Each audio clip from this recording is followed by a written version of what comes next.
That's $10,000, Connor. Ha ha! Yeah! Yeah! Yeah!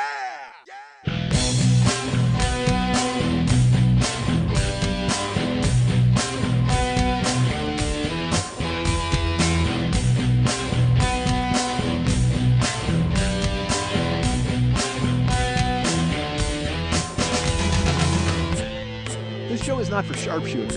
This show is a fucking machine gun. There's no chewy center to this show. It's all hard candy. This show is not a sniper on a fucking roof. This show is a drone taking out a village. Do not invite me into your house because I will come in and I will wreak fucking havoc. Hey, what's happening? Mike Schmidt, 40-Year-Old Boy Podcast. Folks, we're going to try to get through this. We're going to go ahead and we're going to plow forward. We're both sitting here, Lily von Stupp and I. She's the producer of this show. And we're, it's that, you ever see, I'll tell you what, I'm a huge David Letterman fan. When I was a kid, David Letterman did a show once, and it was called, It's Just Too Hot to Do a Real Show. Remember that show? You can actually find it on YouTube and stuff, I think, now. So they just didn't even leave their offices. They sat upstairs. Dave didn't have a suit on. He had like his regular clothes on, and they would go to the writing staff's rooms. And the best part of it at the end of it, he had guests too. He had the band. The band was playing the little Casio tone, and it was perfect. It was so great to watch because he was breaking down walls and experimenting with television, and you never saw that. I mean, he was the guy. Whenever you see anybody doing shit like that now, you got to credit David Letterman and. I guess in a small way, Steve Allen, because David was influenced by Steve Allen growing up, and so he wanted to do the same thing Steve Allen did because Steve Allen challenged convention.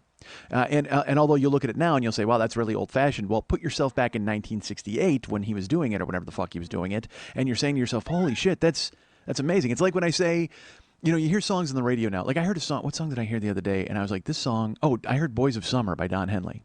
Okay, and I'm listening to it, and I know the words. It's just burned into your head. So you just move your mouth with the words while you're driving, and I'm singing it, and in my head I went, this puts me in a certain place. It puts me in as a youth. It puts me as a kid. It puts me in summer when I was a kid, and I started to think about it, and then I went, you know what? Fuck this. When did this come out? 84? Maybe 85? And then I went, this song's fucking, it's almost 30 years old. 30 years old, that fucking song. And I have lived, I have heard it on the radio my whole life. I had the cassette. And then it's probably on my iPod somewhere, but it's just, you just lose track of it. You don't even think about the fact that these things have shaped you and they're always with you and they make you who you are. And the second you hear them, they put you in a certain place. It's like I was in the car today on the way here and I heard Creedence Clearwater Revival. And that put me in a boxing ring with fucking John Fogerty so I could punch the shit out of him because I fucking hate Creedence Clearwater Revival. Hate them. Can't stand them. Don't ever want to hear them. One note. If I'm in the car and the opening note of Bad Moon Rising, gone. I can't punch the radio fast enough to escape fucking Creedence Clearwater Revival. I am not a fan. I honestly, right now, I wish somehow I had the stroke. I want to win the Powerball just to have the cash, just to have the fucking bankroll to be able to put together a pay-per-view event where I fight all of the members of Creedence Clearwater Revival. I have to. Just to right the wrongs they've wreaked upon a society for their entire lives. Just because... Yeah, fuck them. I'm sorry. Although Fortunate Son, I don't mind. But still, the rest of them, I want to fucking kill them. Because goddamn do I hate Creedence Clearwater Revival. But at the same time, full respect, if you hear Fortunate Son and you think about the time that it aired, at the time of the draft and the dodging, and I don't know if that song, I have no idea how old that song is, but it sounds like when you hear it, because it's all about the sons of the rich and the privileged not being drafted or not having to do the things that the sons of the poor and the blue collar have to do, and the song is relevant today to this point. When you hear it, it's literally nothing has changed in this society. So when I hear Fortunate Son, I'm like, yeah, that actually works for me. But then the rest of it, fuck them, fuck their oeuvre. I can't fucking stand Creedence.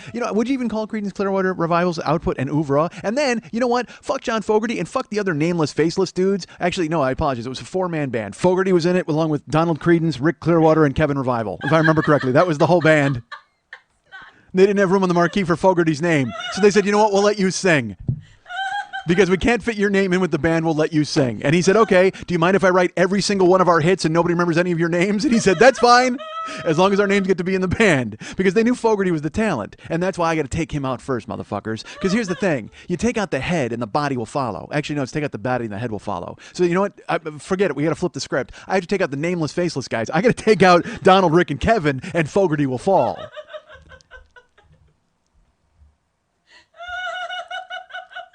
Seriously, folks, you would pay to see that, wouldn't you? Why don't we do this?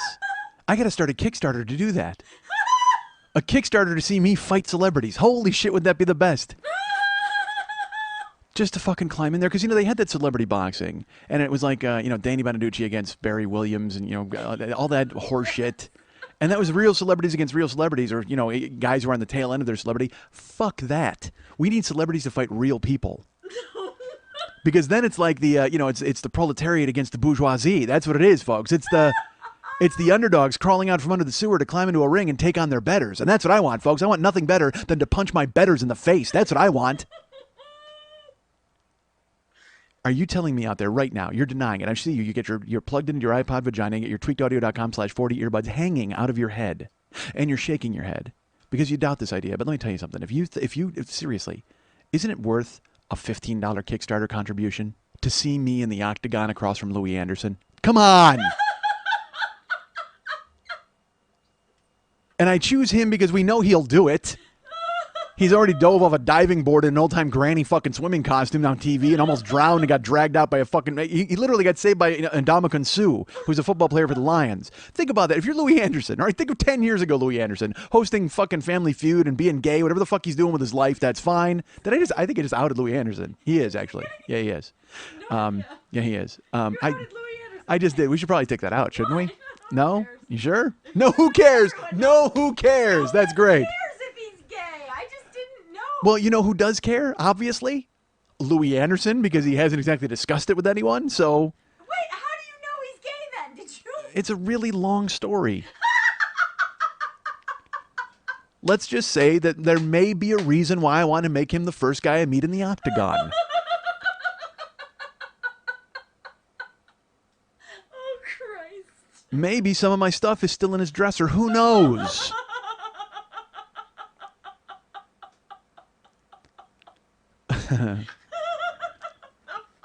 Yeah. It was terrible when we were dating. It was awful. He always wanted to, because he was always a dress-up guy. Like, he had nothing. He's not a vanilla sex guy. He actually wanted to just go he had a role-playing thing, but it was always roles that he had played in his life. So inevitably, we would wind up it was like we were sexually role-playing, and it was always fast food restaurant, and he would dress up in his costume from Coming to America. And I had to pretend to be a customer. And he would ask if he could wash my lettuce. And that's when the big bucks started rolling in. Oh, my God. So maybe, just maybe, there's a reason. Oh, my Christ. I've tattooed his name on my chest. All right. But I would soundly thrash him in the octagon to everyone's amusement, for everyone's enjoyment, to everyone's entertainment. Because, again, he'll do it. He dove into a pool in a stupid costume and he got saved by a football player. And part of me thinks he wanted to do that to get into the strong, buff arms of Ndamukong Suh. And I think everybody out there can relate to that because at one point or another, folks, how many times you've been sitting there in the quiet, in the dark, and looked in the mirror and thought, you know what? I would look a lot better in the strong arms of Ndamukong Suh. I would probably feel much more comforted in the strong arms of Ndamukong Suh. Well, Louis beat you to it, and all he had to do was fake drown on national television.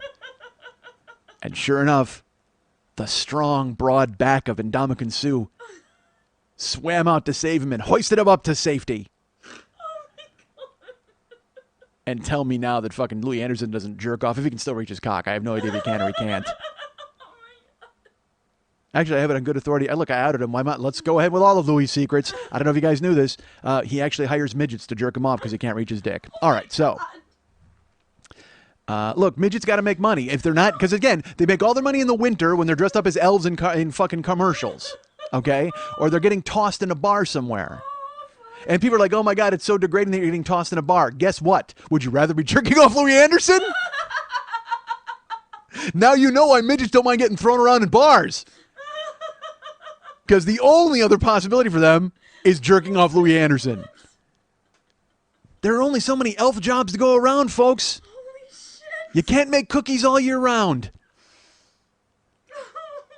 And by the way, if you think the elf suit is degrading, you have no idea what Louis Anderson makes you dress up in when you jerk him off. Oh my God. Cock elf much worse than Santa Claus elf.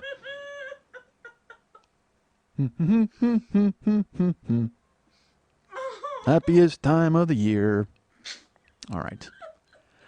But that's what we got to do. We got to set up a Kickstarter because I need money. And I mean, I'm in training anyway, so I mean, I'll be in fucking amazing shape, and I'll fight some fucking out of shape idiot. Let's do it. Let's do it. It's got to be an out of shape idiot. I can't fight anybody in shape. Look, by the way, we can't contribute to a Kickstarter to see me get beaten up. That can't happen. But if I'm going to fight Donald Credence, Rick Clearwater, and Kevin Revival, I think we need to make this happen. We can go ahead and put as much money as we possibly can. I take them out, and then Fogarty follows. That's it. We don't have to hear any more of his interviews and see him in his fucking plaid shirts. You know he sells shirts. John Fogarty. And look, by the way, I sell shirts. All right, that's fine. But I'm low rung of the totem pole. I'm bottom rung of the ladder. I'm at the bottom of the pool looking up at Louis Anderson being saved by the strong arms of Ndamukong Suh. I'm drowning. Nobody gives a fuck about me. Nobody's going to drag me out, okay? So I should sell shirts because I'm constantly trying to fucking hustle and do whatever I can to stay afloat. But John Fogarty, do you really need to sell a shirt with your name on it? I think... He sells, and they're so dad. They're such dad shirts. And again, I get it because Fogarty's 941 years old, which is fine. He is 9. By the way, that's it. That's not even an estimate. That's exact. I checked it before I came in. Because once I heard the song on the radio, I Googled him to find out how old he is. 941 years old. Actually, he's older than shirts, Fogarty. So why the fuck is he selling shirts now? You're older than shirts, Fogarty. Back when he fucking was born, everybody's walking around bare-chested. You know what? Maybe, I don't even know this. It wasn't on his Wikipedia page. Maybe John Fogarty invented shirts. I have no idea. I love the fact that he's 941 years old, which means for 900 years, he wasn't in a band. And then when he turned 900, he goes, yeah, I need a life change. And he found, of course, fucking Donald Credence, Rick Clearwater, and Kevin Revival. Did I get those right? I hope I remembered those right. I keep saying them, and it's that repetition thing where you're like, hey, if I keep saying them, maybe I'll remember them. I have no idea if I did. So I could be getting those wrong, folks. Doesn't matter. Doesn't matter what their names are when they got a fist in their mouth. Because I am going to fucking take them all out, goddammit. Who wants some? Credence, Clearwater? You, Revival? You want some? Kevin? All right. Where were we going before I was going to fight everybody? Don't recall. I'm here with Lily Von Stupp. She's my friend. I don't even know. We were talking about songs that take you back in time. Oh, yeah. That takes you back in time and puts you somewhere. Yeah, but there was some... who cares? No one cares. Oh, no, actually, I apologize. You care? Everybody cares. That's true. I actually, you know what, this idea of a Kickstarter to get me to fight guys is, it's beneficial to me because I will get the money and then there'll be an octagon and there'll be people cheering because it's always better to fight in front of a crowd, as you know, folks. Take it from a guy who's fought in front of nobody before, and that's not fun at all. You want to fight in front of a crowd because, let's put it this way. You want to have a sanctioned fight in front of a crowd because there's people cheering and it's like an event, and you want to have an actual fight in front of a crowd because there is a good chance someone will break it up eventually. You don't want to fight forever and ever, which I've done. That's not fun. I mean, if you're just fighting and nobody will break it up, that's terrible because you're old and fat and you're getting whipped. And I fought a guy. Well, I told that story when Mex tried to give me a knife and he wanted me to stab a guy. Yeah. And that guy just beat the shit out of me in front of a whole huge crowd of people who just kept rooting. You know, hey, Mike! That guy just punted my chest like a football. Fuck! The next day I could not breathe. All right, buy year 1. Or year 2, I think. I don't know. Buy 'em all. You know what, folks? Buy them all. Our friend Lily Von Stupp has a great idea. I think you should buy them all. And then, well, you know what? Maybe don't buy them all. Save some money for the Kickstarter.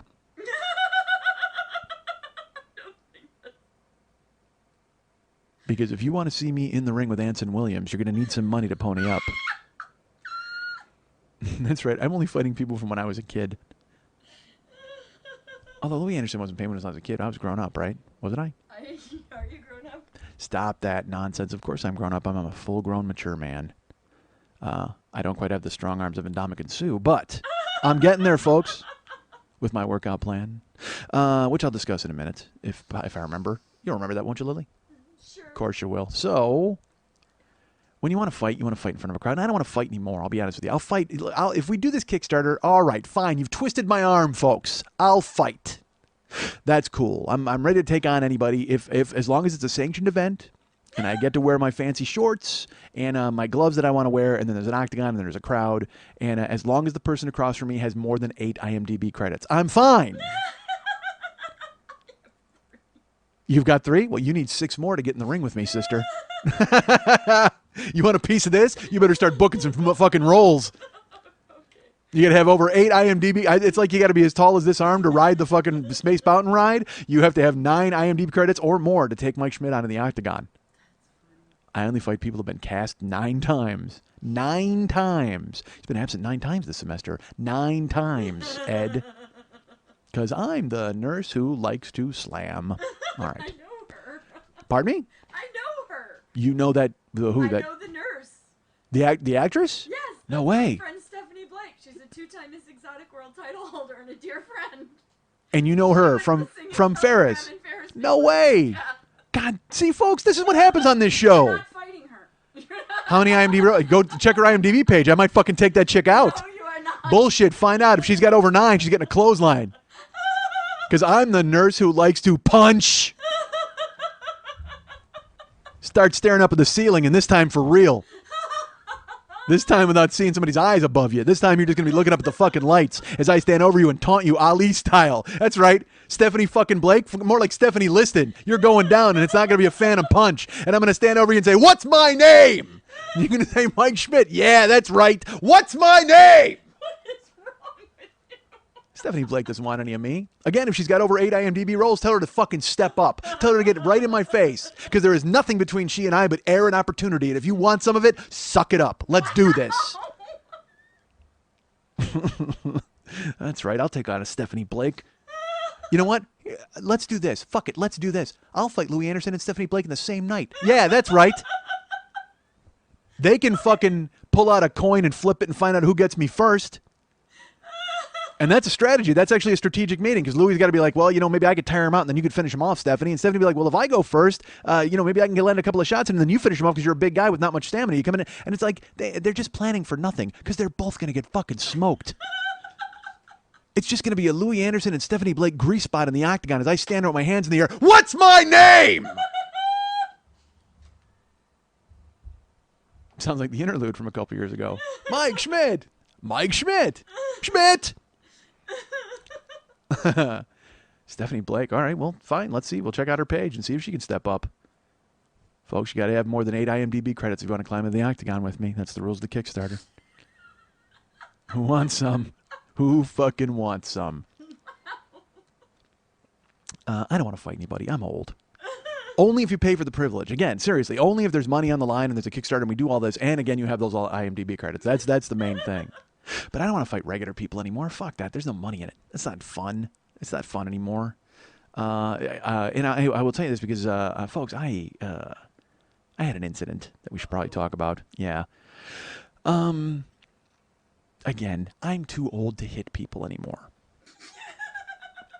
Unless there's money, unless there's an octagon, unless there's a camera or a referee or a sanctioning body or a Kickstarter contribution.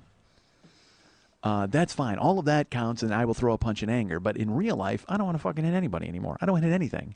Doesn't mean I don't. Just means I don't want to. Travis Barbecue was working the other day. We were very busy. This happened last week. I was going to tell you about it last week. I was at work, and I was in West Hollywood. And there was something in the air that day in West Hollywood, folks. I don't know what it was, but that day, as I had been driving to and from down Santa Monica Boulevard and delivering meat and cursing the city and waiting for a rain to come and wash all of the scum down the fucking sewers, there were fights. I saw 4 separate incidents, like of people yelling at one another. I only saw one of them turned into hitting. But there were people screaming at one another on the street, yelling and pointing in their faces and things like that. And here was a fight that I saw. This was the only one that got physical. All right. And I saw it because I was at a stoplight. And as you know, I'm drawn to that sort of thing where if something's happening, there's a fight, I always feel like I have to be involved. And I should tell you this, I actually cured myself of that. We've talked about that. I felt it for a long time. I really felt like I needed to be involved in every single physical confrontation. I would get vibrating and I would want to be involved in a fight. But then I was able to shun it and get it out of my system.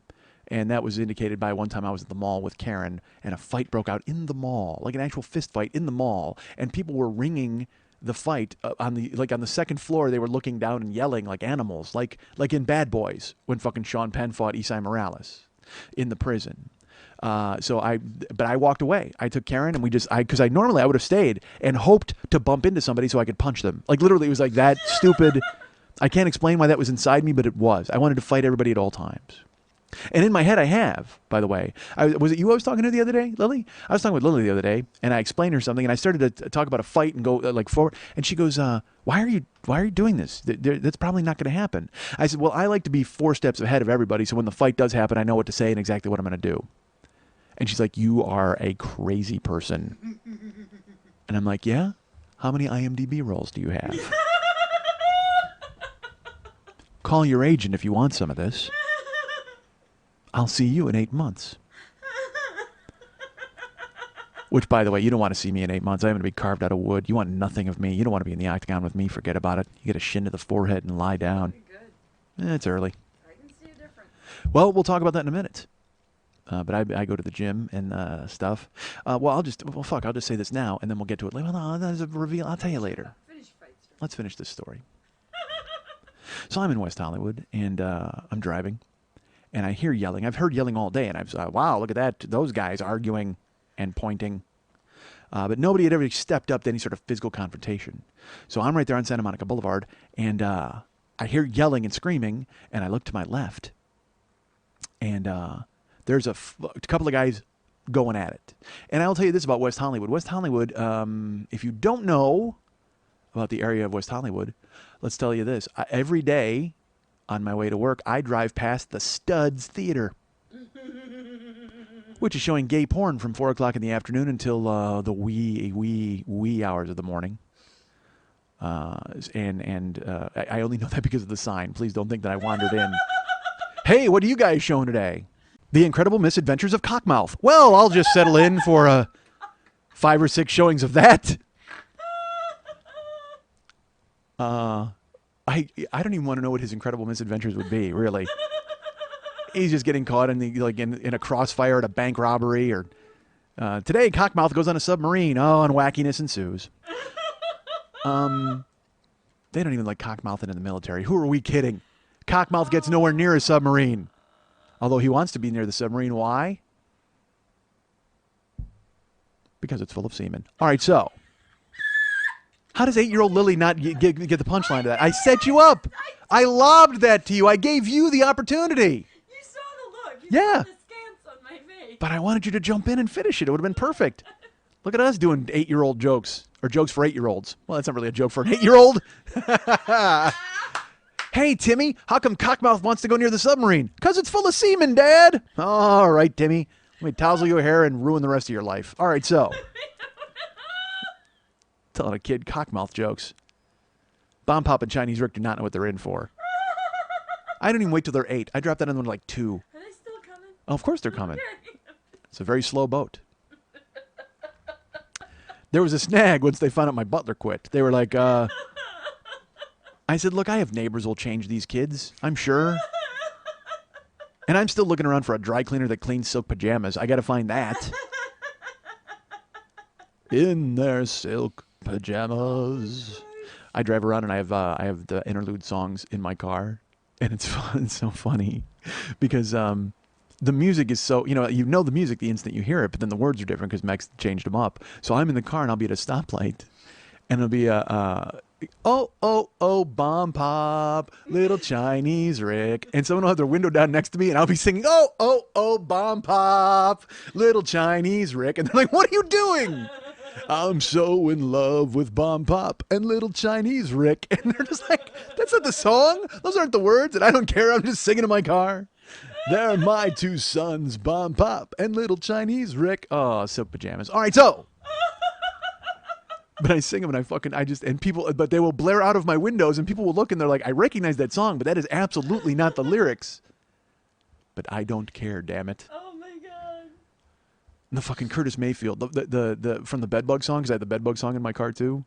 And it's he did a song called Pusher Man by Curtis Mayfield, but then he did it. I'm Fernando, I ain't playing. You got bedbugs that need spraying. Spray your mattress, spray your walls, spray your bed, spray your balls. God damn it.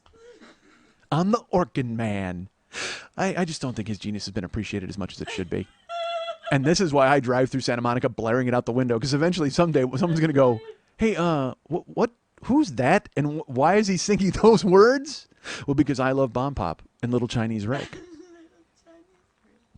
In their silk pajamas. That's the worst, is I try to sing along with it and match his voice. It's like not happening at all.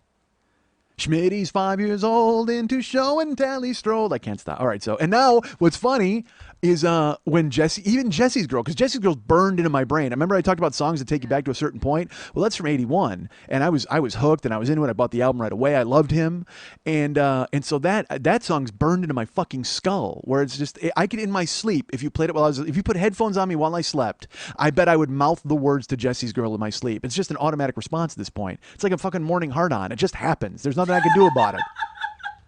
Like you wake up in your caucus hard, it's like I involuntarily, if I hear zhung zhung zhung zhung zhung zhung, I just Jesse is a friend. It just comes out of my mouth.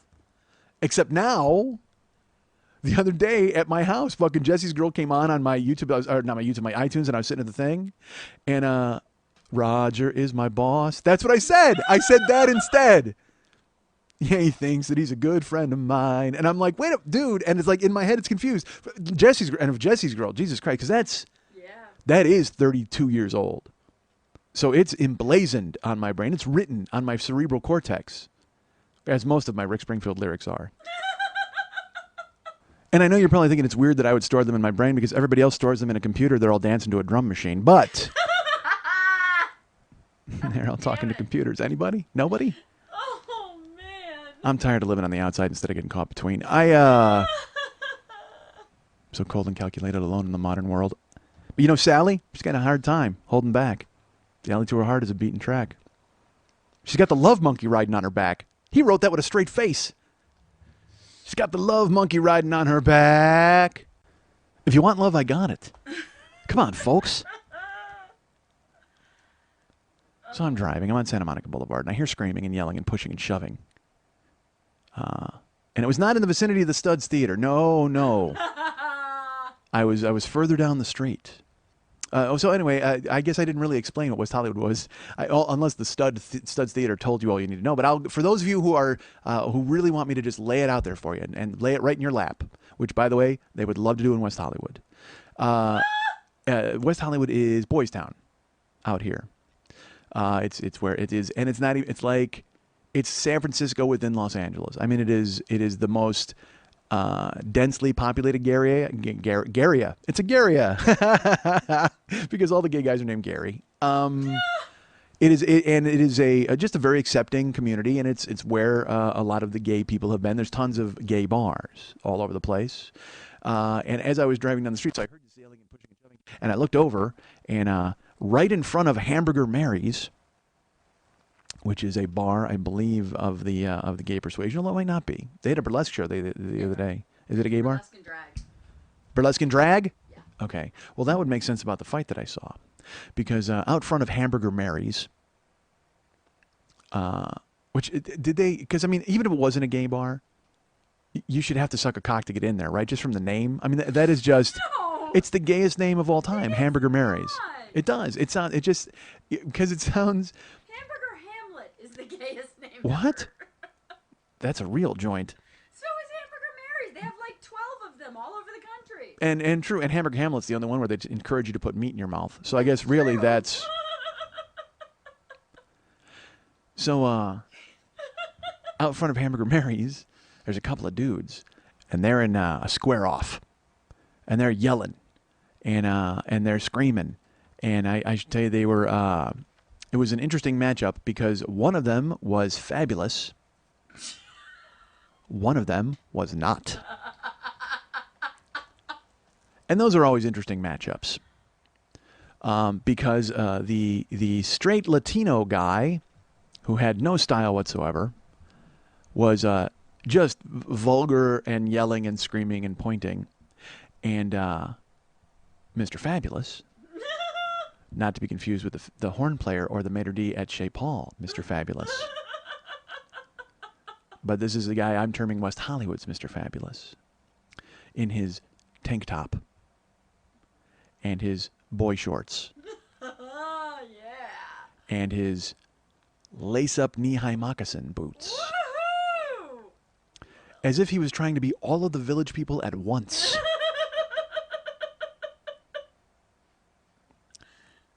He genuinely, and I did not know this was a thing. I did not know this existed. I thought it was only a movie stereotype. I thought it was only something that people latched onto and made a joke out of.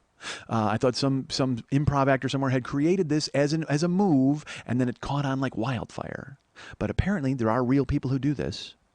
The Latino guy was just kind of there in his t-shirt and his jeans, and he was yelling and screaming and pointing in the face of Mr. Fabulous. And Mr. Fabulous had one hand on his hip, his left hand on his hip, and his right hand waving in the air with everything he said, accentuating every single word, and then snapping in a circle. Yes! Pointing, yelling, pointing, snap. Pointing is snap. And, I'm at a stoplight, so I only see like 15 seconds of this. Until I decide I need to turn left and stop and watch the rest of it. Certainly there's Travis Barbecue in the car, but I'm way ahead of schedule at this point. I've got to see what's going to happen in this confrontation. Because again, all of them were yelling and stuff, but this was such an interesting dichotomy to see two. It was a great stylistic matchup. It was like watching the '85 Bears go against like a run and shoot offense, like a high flying. And of course, Mr. Fabulous was the run and shoot offense. He's certainly the high flying offense because the Latino guy was just all blue collar bullshit Grabowski, and so he's the '85 Bears. He's just an evil defense. And they were just pointing and snapping and yelling. And so I pulled over, of course, and I'm watching them go at it. And then finally, because every other match I'd seen had just been screaming and yelling, and I'd kind of driven by, but this one held my interest. And there's a whole group of people around, by the way, I should say. Because Hamburger Mary's is an open front. It's not an enclosed bar. There's like a patio that it's covered. So all those people are watching, and there's people on the street watching, and then there's people from the car catcalling because these guys are loud and going at it, and they're snapping and circling. And I should tell you this, the Latino guy is definitely on the road in this matchup. All right, this is not a home game for him. All right, he is thrust in the middle of enemy territory, so he needs to watch his step. Because who knows what's going to happen. The next thing, if he throws a punch, he winds up just buried under like 1,000 really fit guys and a bunch of feather boas. It's like we won't even find him. Just like weeks from now, they'll find his skull at the Abbey. I mean, literally, it's going to be that. They'll hang his spine from a flagpole outside of Revolver. Yeah, you work in West Hollywood. Yeah, I do. Oh my God. So he needs to watch his step a little bit here. At least I think he does. And they're going at it, and they're snapping, and there's yelling and stuff. And then I pull over, and I'm watching, and people are catcalling and hooting and hollering, and people are screaming. And all of a sudden, out of the blue, the Mr. Fabulous, he broaches personal space. And he gets super close to Captain Latino, and he snaps in his face 3 times. Like he's yelling at him, he bang, bang, bang. And the Latino guy that's it. He's had enough. It's time for a Hail Mary pass. He punches this guy in the face. Oh my God. Just unloads on him because he got close, because he got in his personal space, because they were yelling. And he punches the guy, and the guy, Mr. Fabulous, takes the punch. And when he hits him, you just hear this high pitch, like, oh, like this huge squeal from Hamburger Mary's, and other people on the street are like, whoa, yeah, and people start clapping, of course, because they're dumb. And he hits him, but then the fucking Mr. Fabulous stands up, took the punch, did not fall, took the punch, and I, in my head, look, this is how we all want this story to end, right? We all want Mr. Fabulous to just put a fabulous ass kicking on this guy, right? Don't we? Because we're all rooting for the underdog, even if it is a home game. He was still the underdog going in. And but unfortunately, what he does is he stands up. And he decides, rather than engage in a physical confrontation or defend himself in any way, he's going to just act as crazy as he possibly can and see what happens. So he just starts, he's like, oh no, you didn't, yeah. And he's snapping and he's screaming and he's yelling, you didn't. And he gets really close up to the Latino guy. And now the Latino guy just pushes him, but grabs the tank top and kind of like wrestles him and then goes to throw him to the ground and then rips the tank top off of him. So now he's lying on the ground. People are yelling even more. He's standing over him holding his tank top. And this guy's he's got boy shorts and the moccasin boots on. And then he gets up off the ground and he's still screaming, no, you didn't know. And he still doesn't hit the guy, but he does what I can only describe to you as a rain dance. And I'm sure the boots have influenced me to thinking that, because he had the lace-up moccasins knee-high, but he gets up and he's saying no, and it sounds like he's going woo, and he starts running in circles around the guy like Daffy Duck. I was like hoo, hoo, hoo, hoo. And he go, no, you didn't, no, and as if he's trying to put him in a gay centrifuge and spin him around. And part of me wanted him to run so fast around him that when he finished, that guy was fabulous at the end of it. Like he was using his fabulous powers of speed and entertainment to spin around and get that guy to be fabulous. It would have been fucking amazing. But instead, he just ran in a circle and kind of skipped. Like he was skipping and dancing and hopping around him. He almost looked like, let's put it this way. Do you have the book Where the Wild Things Are? Look at the cover. You see the pose Max is in, where he's got like one foot up and he's kind of like rumpusing around? That's what this dude was doing. He's just rumpusing in a circle as quickly as he can. And he's going, no, no, no. And the Latin guy's just standing there holding the tank top. People are catcalling, people are screaming, and people are yelling. And the guy just starts literally running in a circle around the dude. I don't know what he thought it would do. Part of me was waiting for it to be like a super gay discus punch like Kerry Von Erich threw back in the day.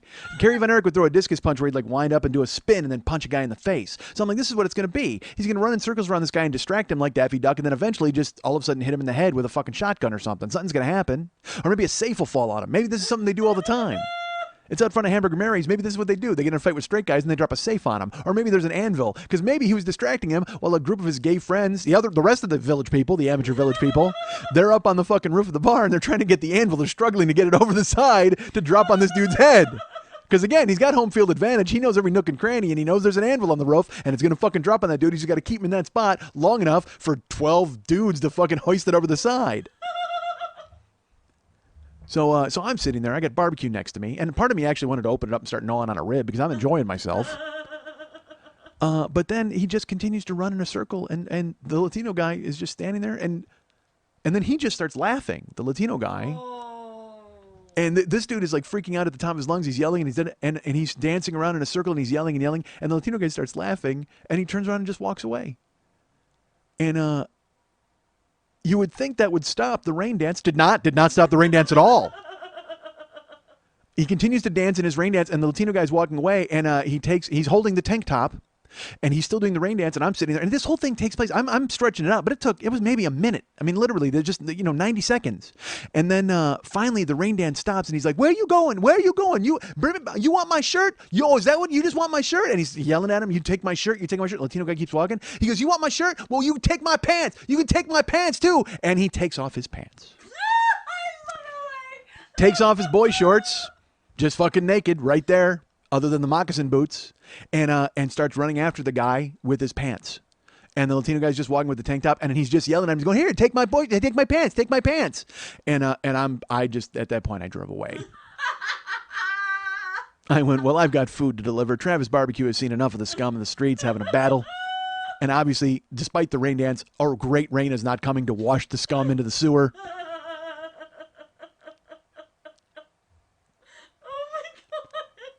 So I worked 12 hours that day, and I'm in the car, and I saw 4 fights and then that fight. But the favorite thing about that fight and imagining it is trying to figure out what started it. Like, I have no idea what could have started it. Did the Latino guy wear those same boots to Hamburger Mary's, and he was upset, unfortunately, that their outfits clashed? But he left with the tank top, and the dude's like, "Oh, you want my shirt?" And just ran after him and took his pants off, and then was like, "Here, take my pants too." And I'm like, there's a naked guy now, because then everybody goes crazy. It's like Gen Pop, you know what I mean? Where it's just you, or in the zoo when you see a fucking like one wombat gets out of line, the rest of the wombats freak out. I don't know if that's a good analogy at all. Wombats are generally well behaved, right? Of course they are. Although I'll tell you what, I was at the zoo one time, and I'm in the wombat house. And there's a couple of wombats are going at it. And right on the rock formation, 5 wombats dropped an anvil on the other wombat.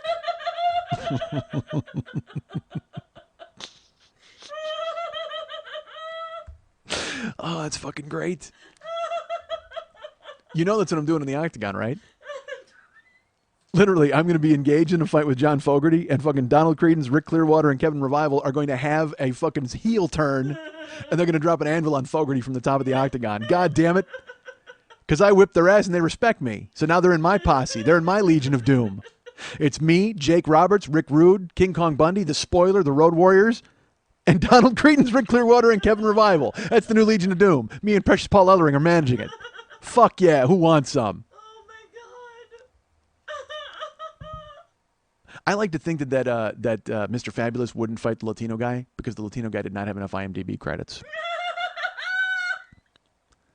This world would be a much safer place if we all had my rule, folks.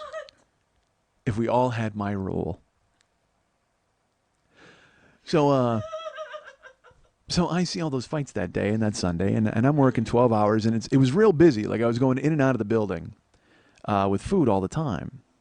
So I get there and I walk out with an order once, and there was a guy. I should tell you the entrance to my restaurant. It's a mini hallway, so you can't see either side of what's crossing in front of you. I've almost been hit by guys on bikes a few times because when you step out, you're stepping directly into cross traffic, which pedestrians are fine. You can say, excuse me, but a guy on a bike can fucking murder you. That seems strong. That's going to be a real death bike to fucking kill you, right? Unless he hits you and you hit your head. That's a terrible coincidence. And then that guy was in jail forever because he fucking ran you over with a bike because he wasn't looking both ways. And nobody wants to be in jail for that because then they're like, hey, what are you in for? Forgery? What are you in for? I hit a guy with a bike and then he died. That either is the most respected or the least respected guy in the prison. Like either they're like, holy shit, that guy killed a dude with a bike. Or they all just fucking walk up to him with bells and go, jing, jing, jing, jing, bend over. Can't decide. It's one or the other. It can't be either. Can't be anything in the middle, folks. Everything I have has to be extremes. I don't know why I go to extremes. Too high or too low. There ain't no in-betweens. Like if I stand or I fall. All right. Call me a joker, folks. Call me a fool. But right at this moment, I'm totally cool. Clear as a crystal, sharp as a knife. I feel like I'm in the prime of my life, folks. 46 years old now. Had a birthday on Monday. 46. But I'll tell you what, here's what will take you right out of the prime of your life. You can walk out of this hallway at my gig and get motored. Just fucking run over by a dude with a bike or bumped into a pedestrian, or if anybody comes by in an ATV, you're going to get fucking killed. I don't know why you would be riding an ATV on the sidewalks of Santa Monica. Doesn't make any sense, because at any moment you could run over Mr. Fabulous, and we don't want that to happen. Look, if you're riding an ATV on the streets of Santa Monica, be prepared. You're either going to hit Mr. Fabulous or get an anvil in the head. You can't have it. Can't have it both ways. Just fucking park and go in a circus of books and hide. So why are you laughing? Because I'm just name checking businesses all over the place. Checking all of West Hollywood. Of course I am. Well, it's because I see it all goddamn day. I love West Hollywood. That's all I see. There's a pleasure chest. I drive by the pleasure chest. All right, I did this. I'll tell you this story. I was delivering food, and I had to deliver to some address. It was a half. I don't fucking get this, Los Angeles. Why is there like 8229 and then 8229 and a half? And you know, because you know who lives in 8229 and a half always? Fonzie, because it's above the Cunningham's garage. It's fucking ridiculous. Give him his own house. Grow up. Take off the jacket and get a job. And I don't mean gym teacher, you fuck. All right. Why am I mad at Fonzie? Fonzie's the best. Fucking Henry Winkler. I get him in the fucking octagon. Forget about it. And then I do that, and fucking Ralph Malph bursts in with a chair and hits Fonzie in the fucking head for all the years of abuse. Yes.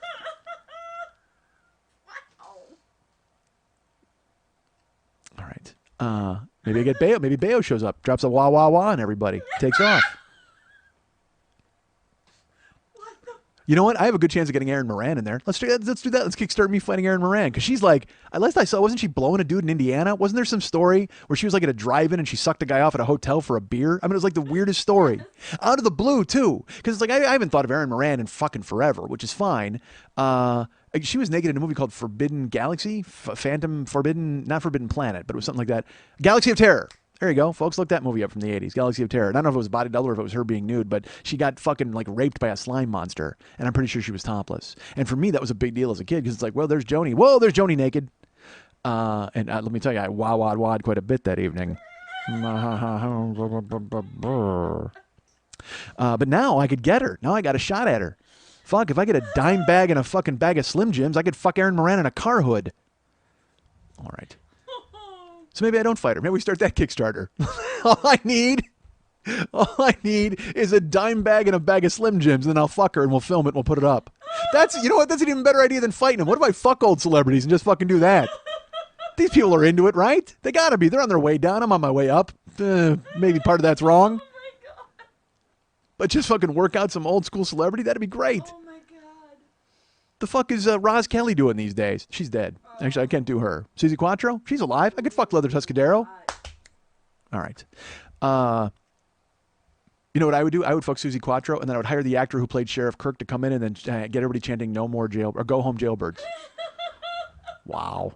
This is old Happy Days stuff. Jesus fucking Christ.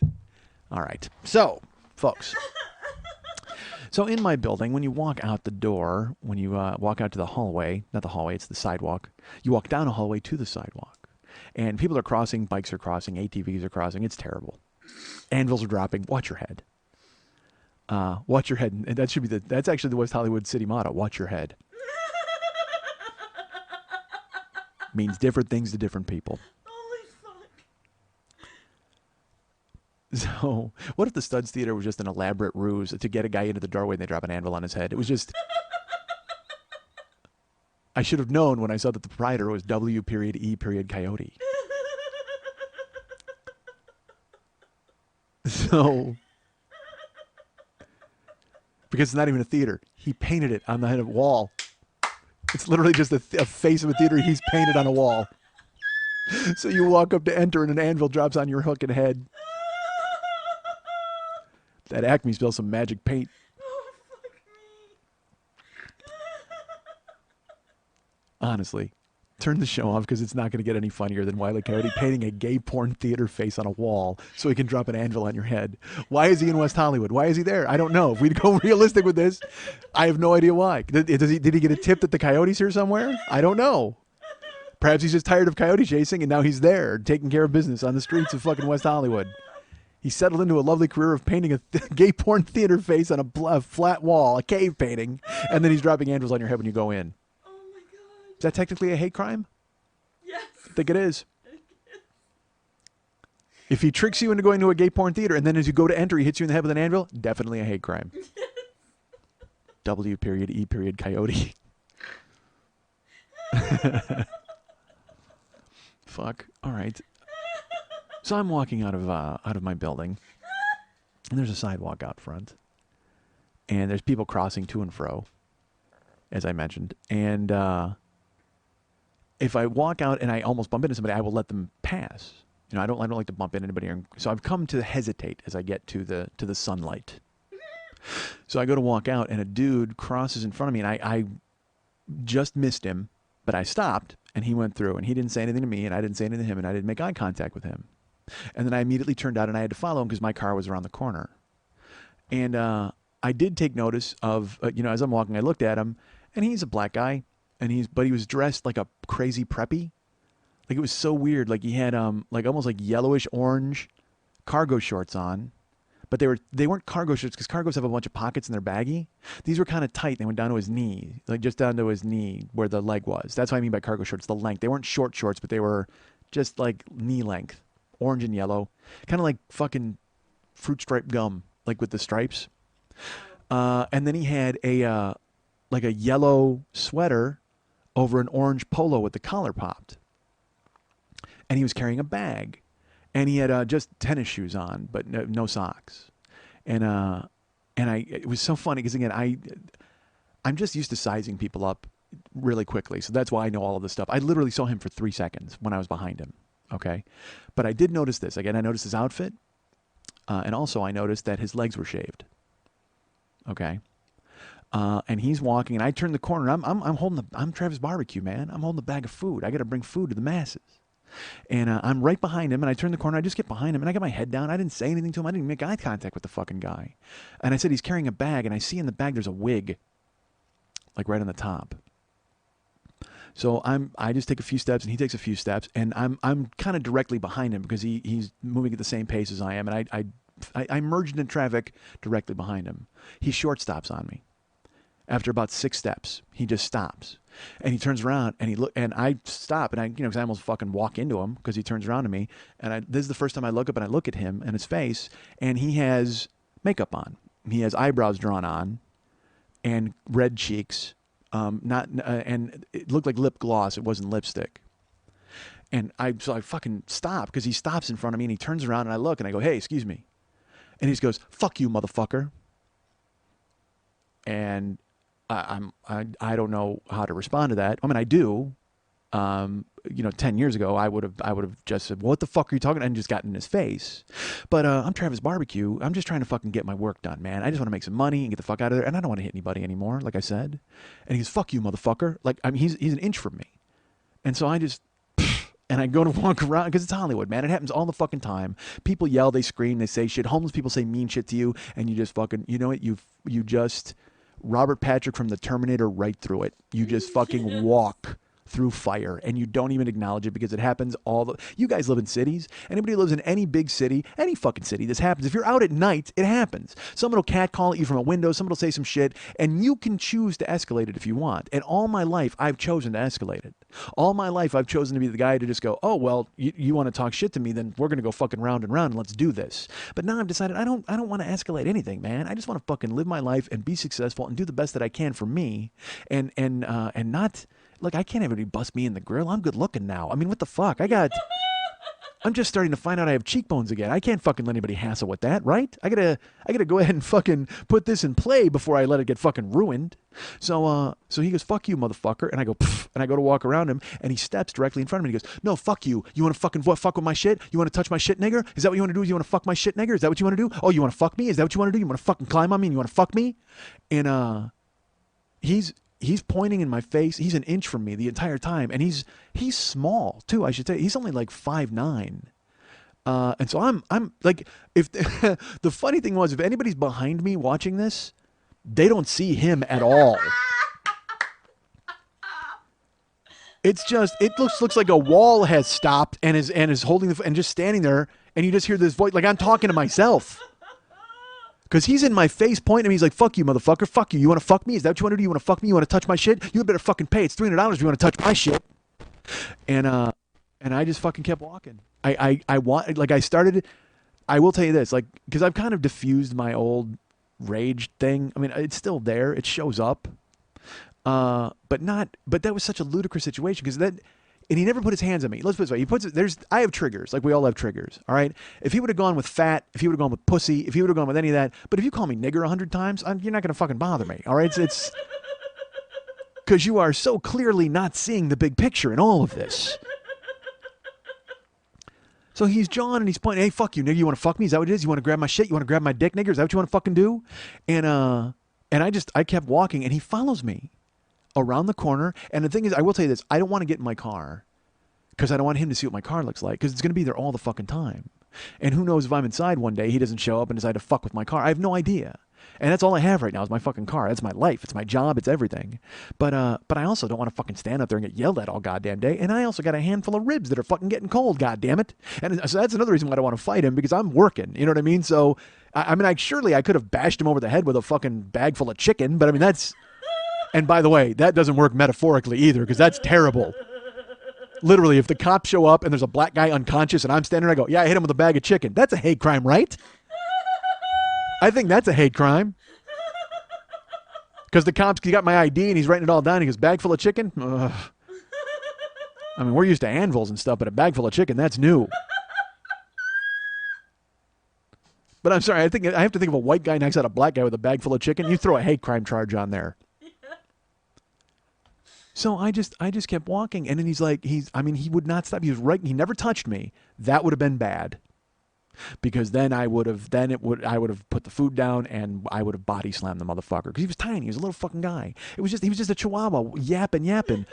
But now the funny thing is now the crowd is gathering to look at us and hooting and hollering on the street in Santa Monica, and they're like, "Woo, get him, go get him, ha ha, fuck it. Are you gonna take that shit from Hannah? What are you fucking gonna take that shit?" They're all yelling at me and at him, and I'm just walking and he goes, yeah, you better fucking run away, you pussy, you fucking nigger, you fucking motherfucking nigger. So he called me a pussy, but I let it go.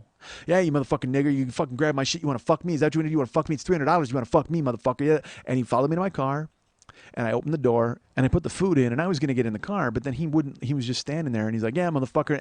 And I felt like, I will tell you this, as reformed as I am, I'm still me. So I opened the door and I put the food in, and he was backing away now, and he's just like, yeah, you motherfucker, you better get out of here, you motherfucking nigger, you want to fuck me, you got to get the fuck out of here. And I just fucking rolled my eyes. I go, whatever, dude. And because I couldn't let it go without saying something and proving that it didn't bother me, but it did bother me, but it didn't. And he goes, oh, you going to talk shit to me? Oh, you want to ground and pound me, motherfucker? Is that what you want to do? You think you're going to ground and pound me? You think you can fucking take me, motherfucker? And everybody's yelling. And he came at me again. And he got like a fucking inch away from my face, and he's yelling. And And so I'm just looking him in the face, and he's talking, and I just went, ha ha! And just stared in his face because I wanted him to know that I wasn't intimidated and I wasn't scared. So I just laughed right in his face. Ha ha! And he fucking stopped talking and looked at me like, because now I had stolen the crazy hand. It was great. Because that's all I wanted to do. I don't want to fight the guy, but I want to make sure that he knows that I'm letting him leave. I'm letting him fucking leave. Because, look, 5'8", 140 is not going to push around 6'2", 310. It's not going to fucking happen. So I just turned around and I fucking squared up on him. And again, I'm fucking swole at this point anyway. And he's like fucking yelling, you want to ground and pound me? You think you can take me, motherfucker? And I went, ha ha! And just stared at his face. And he fucking got quiet and he started to back up. And he backed up and like people in the street are just like, woo, big boy, he ain't playing, big boy. And then he backed up like 8 steps and then he stopped. And then he, of course, I turned around to get in the car, and he goes, I'll be laughing next time, motherfucker. I'll be laughing next time. I just got in my car. I go, fuck you. And I closed my door. And I went and Travis barbecued out and delivered some food. Shit. But I have to admit, I felt cheated. Because I didn't get the rain dance.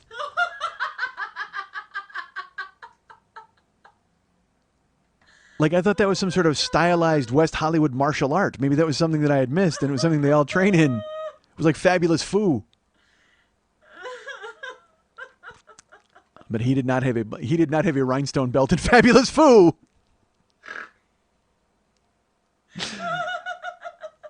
But at least I left with my shirt. And I don't even know why he stepped to me. I don't know why you want any of me, folks. I'm going to the gym. I'm getting in shape. I'm doing fine. I'm doing good. That's why. Oh, really? You think that's what it was? You overestimate my magnetism. Well, no, maybe it was just one of those that's like, come on, let's fight and then we'll fuck, kind of, Oh, I'm that guy. That's not good. Well. Don't. Yeah, you don't want to be. That's bad. I hope that wasn't him. Broke bad. No. I'm a fan. Maybe that was his come on the whole time. Yeah, well, it went right by me. Got the other guy's pants off. There you go. That's a good point. Actually, that's actually a move in Fabulous Foo. The taking off your boy shorts. Oh man, not good. It's the 2-ball death punch technique. So seriously, I don't know why you want any of me. I'm going to the gym. I'm all yoked. I don't know if I'm not yoked yet. I actually used that word and meant it when I was talking to my trainer. I'm like, dude, I just want my fucking arms to be yoked. I want to lose a ton of weight and get my fucking arms and my chest yoked. And he's like, all right. Okay, idiot. 46-year-old man is about to die. Let's do that for you. And I was like, yeah, you know what? I want veins. I want my fucking, because I said, my forearms are okay. I go, but I want them to be fucking like veiny and fucking, yeah. And he's just like, yeah, so you want to be vascular? That's like your whole deal? I'm like, yeah. I go, that's what I want to do. I just want to be vascular and yoked. I want all those new words. That's what I want to be. I want to be a guy who's vascular and yoked. Make fucking everybody jealous of my arms for no reason. No reason at all. What the fuck am I going to do? Yeah, look at that vein. Yeah. I'm so vain, E. You're so. I'll bet you think this podcast is about you. Don't you? Don't you? Do you know that was my first dance at my wedding? What? Did I ever tell that story? Not my first dance. I apologize. That was my first dance. I've talked about my wedding in here, but I told this story. You told that you're so vain. No, that was my the dance where you dance with all the bridesmaids and people like that or whatever it is. I forget what it is. There's wedding traditions, and then you have the first dance with your bride, and then you dance with your mom, and all that kind of stuff. But then there's a dance where you dance where all the girls can come and dance with the groom. Never heard of that. Yeah. Maybe I'm making it up, but maybe we just did it at mine. I don't know. Just did it to dance with Maybe I just did it. Yeah, narcissistic asshole. Hey, shouldn't there be a dance where everybody dances with me and I just stand on the floor and look awesome? Yeah, let's do that. I rented this tux. Let's get some use out of it. No, but it's a thing where everybody comes up and they dance with you, and because you have to pick your song, and I picked "You're So Vain" as my nice song. Even though, try to dance to it. I dare you. But it was more important to me to have the funny message of "You're so vain" instead of just being able to dance. And it's actually funny on the videotape. Jesus Christ, that I don't have. I don't know. I don't even know if I have it. It's funny. I'm trying to make my apartment mine a little bit, so I just put a bunch of shit in a closet. And I went into another closet and I found our wedding time capsule with the date, the day of, and like a garter and all that stuff. But I thought the videotape would be in there, but it was not. So I don't know where that is. I don't know if she took it or where it is. Or maybe I just returned it to Blockbuster on accident, like in Train Spotting. Like in Train Spotting when they took the soccer tape and it turned out to be him, Tommy fucking his girl. Maybe that's what it is. When I brought back a copy of Rambo 3 and it was like, oh, there's your wedding video, which actually it's almost as good as Rambo 3. I won't lie to you. Actually, it's better than Rambo 3. Rambo 3 is awful. Now, Rambo First Blood, the fourth one, fucking awesome, amazing. Yeah, there's 4. He just made the other one recently, or in 2006, when he made Rocky Balboa, and then he made Rambo First Blood, or whatever it was called, and they were both fucking fantastic. Because I thought they'd be a joke, because again, he's him. And so anytime someone's going to coast on an old property, you're just like, why are you doing this? I don't get it. It's like what did I hear they were doing a sequel to now? Well, like Chuck Palahniuk's writing a sequel to Fight Club. And I was like, why are you doing that? I am Jack's complete sense of boredom. I mean, I don't know why you would do that. It makes no sense to me. I am Jack's withering indifference at your idea to write a fucking Fight Club sequel. But go ahead, I guess. That's fine. And who knows what'll happen. God knows I've always wanted to see what would happen when Tyler Durden got old and had to buy a house. Thank God. All right. I'm mad at Chuck Palahniuk for no reason. What was I talking about? Where do we go? What do we do? Vascular and Yoked. Fuck yeah, Yoked. You're dead. You're working out at the gym. Oh yeah, just fucking. Down, workout. Yeah. You're dead. Yeah, so I go to the gym and I lift weights with my trainer, and a lot of you have taken an interest in this, and you've taken an interest in me as I told you last week that I'm not eating. I choose not to. I decided not to. I decided, because you know why, folks? Eating is for the weak. So here's my favorite thing. So I'm lifting and also not eating and doing whatever. My trainer, of course, yelling at me. But I'll tell you this: I fucking ran 2 miles the other day. And I mean, here's the thing: I've walked 2 miles on the treadmill before. I fucking ran it. And I was fine. I was fine, folks. And I could have kept going. Because I'll tell you what, the day before I did 1.68 miles and stopped only because I was bored out of my fucking skull. And in my head, I'm just because I hate cardio's cardio and you have to fucking do it, but it just bores the shit out of me. That's why I'd rather fight or throw somebody around, Straight line cardio bores me to fucking tears. When you're on because I rode the bike. I rode the bike for 7 miles a couple of days, and then I got on the treadmill. I rode the treadmill too. Well, not rode the treadmill. That seems fucking stupid. Hold on. Maybe that's that's been the problem all these years. Because I put my unicycle on the treadmill, I just let the fucking wheels spin and I have a Snickers bar. That's not good or healthy, right? Dude, I did fucking 18 miles on the treadmill. My unicycle needs a new tire, but other than that, I'm fine. I feel great. I could have gone another 7. But I'll tell you what, unfortunately, my baby bear is so exhausted. Because if you have a unicycle, you have to have a baby bear, right? Doesn't that make any sense? It just makes sense, folks. Just chugging borscht. Sitting on a unicycle chugging borscht while my baby bear's behind me just trying to fucking keep up. 18 miles worth. Good for him. Good for you, Yuri. Keep up. Ha. I named my bear Yuri. So, folks, I do the cardio, and I like it. And it's so funny, I always feel like I'm cheating. Because, you're supposed to fight through stuff at the gym. That's the thing. You're supposed to push. I work with my trainer, and on my third set of 20 on the chest press or whatever, I'll be gassed, and I'm trying to fight, and he'll support me, and I'm like, dude, don't fucking spot me. You don't have to do that. And he's like, yeah, dude, you'll be dead. I'll drop the fucking weight on you. And I'm like, well, yeah, but I'm not getting it done. I'm not. And he's like, yes, you are. The whole point is you're burned out to exhaustion. And so we're doing those last few, but you fight through it. As long as you're doing as much effort as you possibly can, I can help with the rest and it works out. Folks, I don't understand the body. So I have one and it's going to be fucking vascular on you.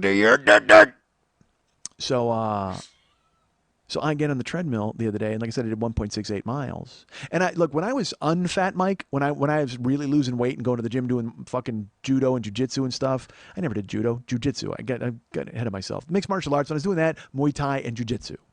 And that was fun. I was doing that fucking 3 times a week as well as lifting 3 times a week, and I was a fucking machine. God damn it.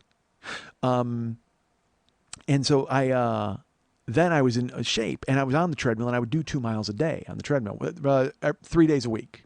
When I would lift, I would do then 2 miles a day. Whatever the fuck, you don't care.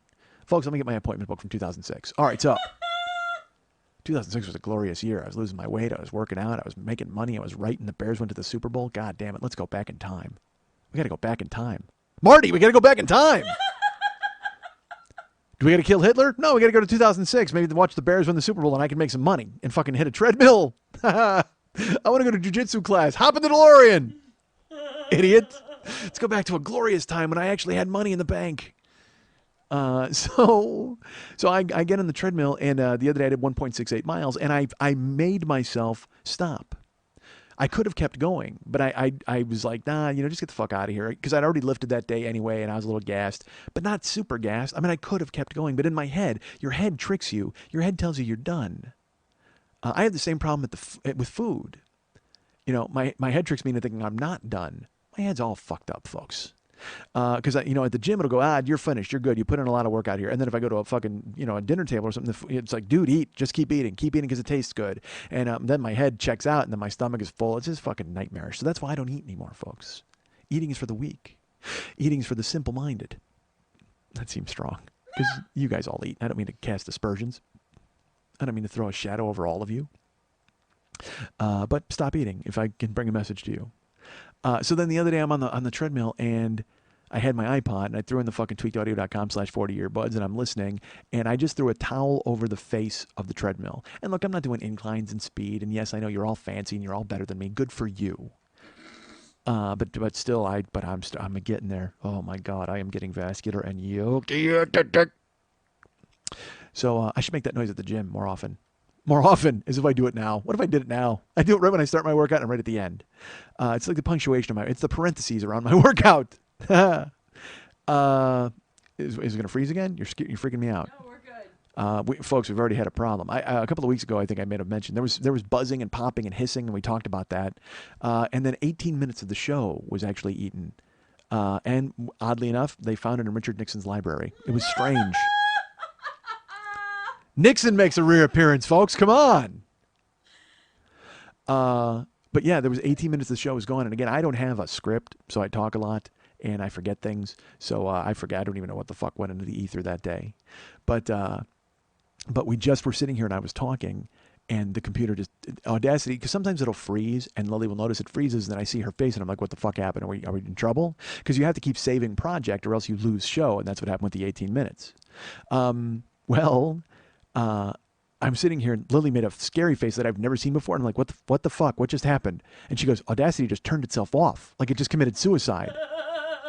And I'm like, is this week's show that bad that fucking Audacity quit on us? I mean, look, if everybody else bails on me, that's fine. But the actual program I used to record it on just went, you know what? I'm tired of being used this way. Out. But literally someone went into Lily's computer and dropped a virtual anvil on Audacity's head. And Audacity shut itself down. So we had to wait. We had to take a break here. And 2 hours later, was it 2 hours, Lily? It was about a minute and a half. All right, it was a minute and a half. It seemed like 2 hours. But it was 90 seconds later that she was able to open Audacity, and we found out that I had lost a chunk of show again. About 2 minutes. 2 minutes, it's better than 18 minutes, but I don't want to fucking lose anything. This is gold, goddammit. It is brilliant. We shouldn't lose any of this bullshit. You should even put up the outtakes, for fuck's sake. You should put up all this stuff. We should make a show just one time of all the bullshit that I say that never makes the air. I tried that once. You hated it. I did hate it. It's a good point. This is why you're the producer, because you can steer me back on the straight and narrow. You can tell me that that's not something we should do, even though my brain thinks it's something we should do. It's not. All right, then we don't do that. Forget I said anything. That's the name of the show. Forget I said anything? That should be the name of the podcast. By the way, I'll do this. Why not? If anybody out there, well, let's do some trivia. Let's have some fun. Let's do that. We're at the morning zoo. If anybody out there, I would tell you this, the first person to write on my Facebook page. No, I can't do this because because I know who will I'm win. gonna do it right now. No. Forget it. I'm not even going to say I'm it. gonna write a new Facebook page. Trivia contest canceled. You. Trivia contest rained out. Because there's so much bullshit I've said. I don't know if anybody even remembered it. I know who will remember it, but I mean, Rich already has all the fucking download sets, so he doesn't need to win What's those. the trivia question? No, there's no point.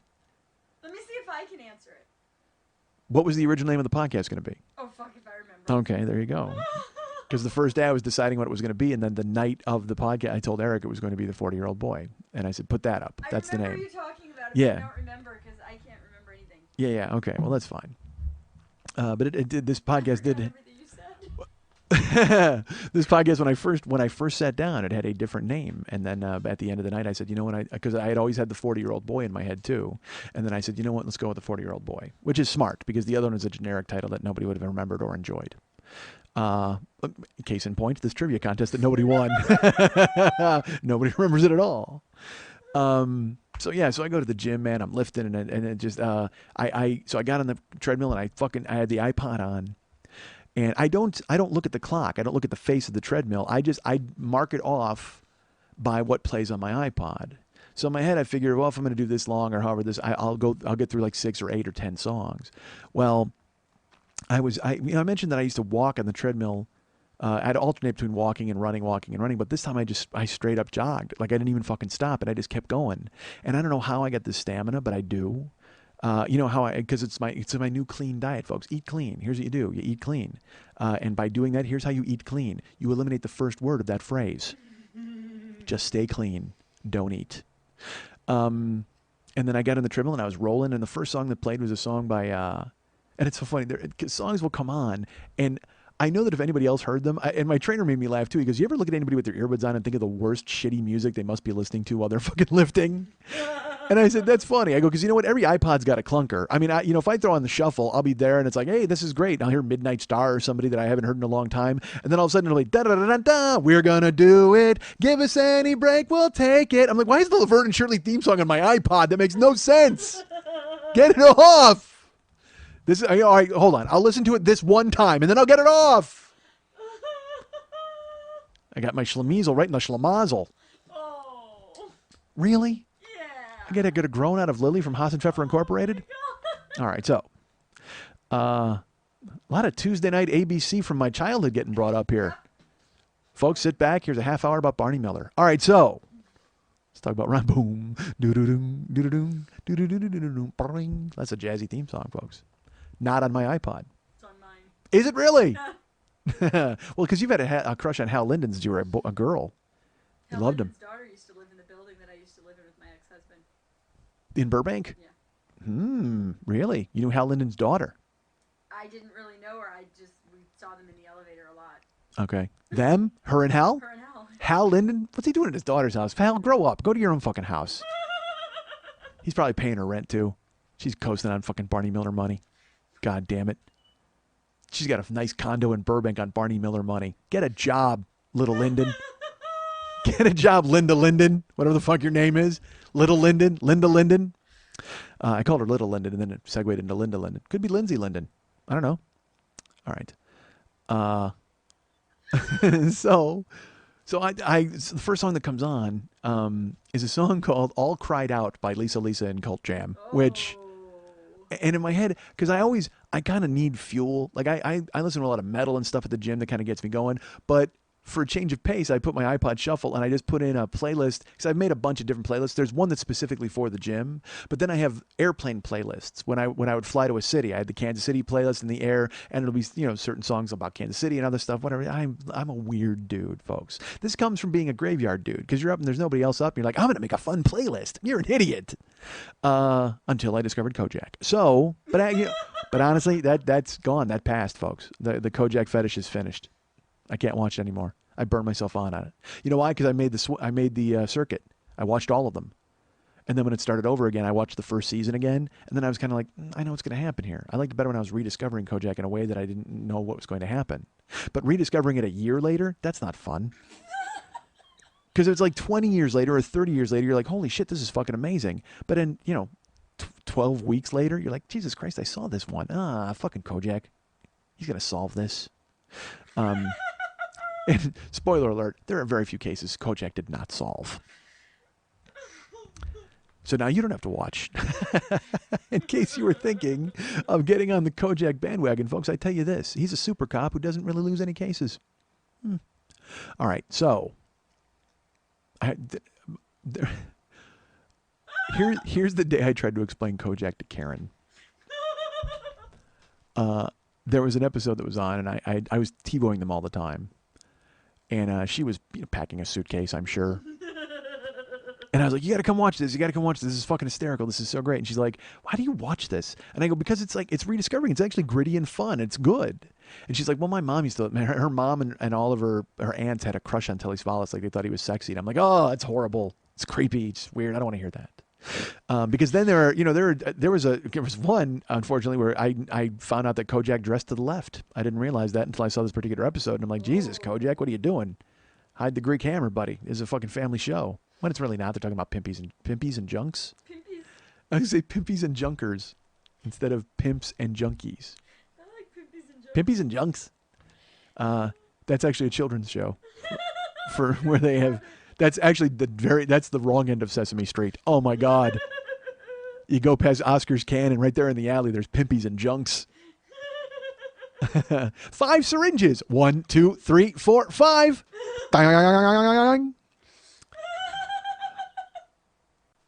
5 used condoms. 1, 2, 3, 4, 5. Then a chef walks out. 5 heroin speedballs. Oh, and he falls down the stairs. And then the pimpies and the junks run in and steal the drugs. And then they do a smash and grab robbery at Mr. Looper's store. Hooper. He would always correct Big Bird. Never mind. All right. God, I loved Sesame Street. Oh, it was my dad. So, I'm on the treadmill. Jesus. And I'm jogging, and I use the iPod, and so Lisa and Cult Jam come on with All Cried Out, which we wouldn't think would be a good song for the gym, but it doesn't matter. Because I made it a good song for the gym. Because here's why. Because the piano riff in it goes ding, ding, ding, ding, ding, ding, ding, ding, ding, ding, ding, ding, ding, ding, ding, ding, and I made each ding a footfall on the treadmill. That's how I kept pace with the song. 1, 2, 3, 4, 5, 6, 7, 8. 1, 2. That's how I ran with it, and I ran with the piano in my head, and I was like, yeah, this is that makes it a good gym song.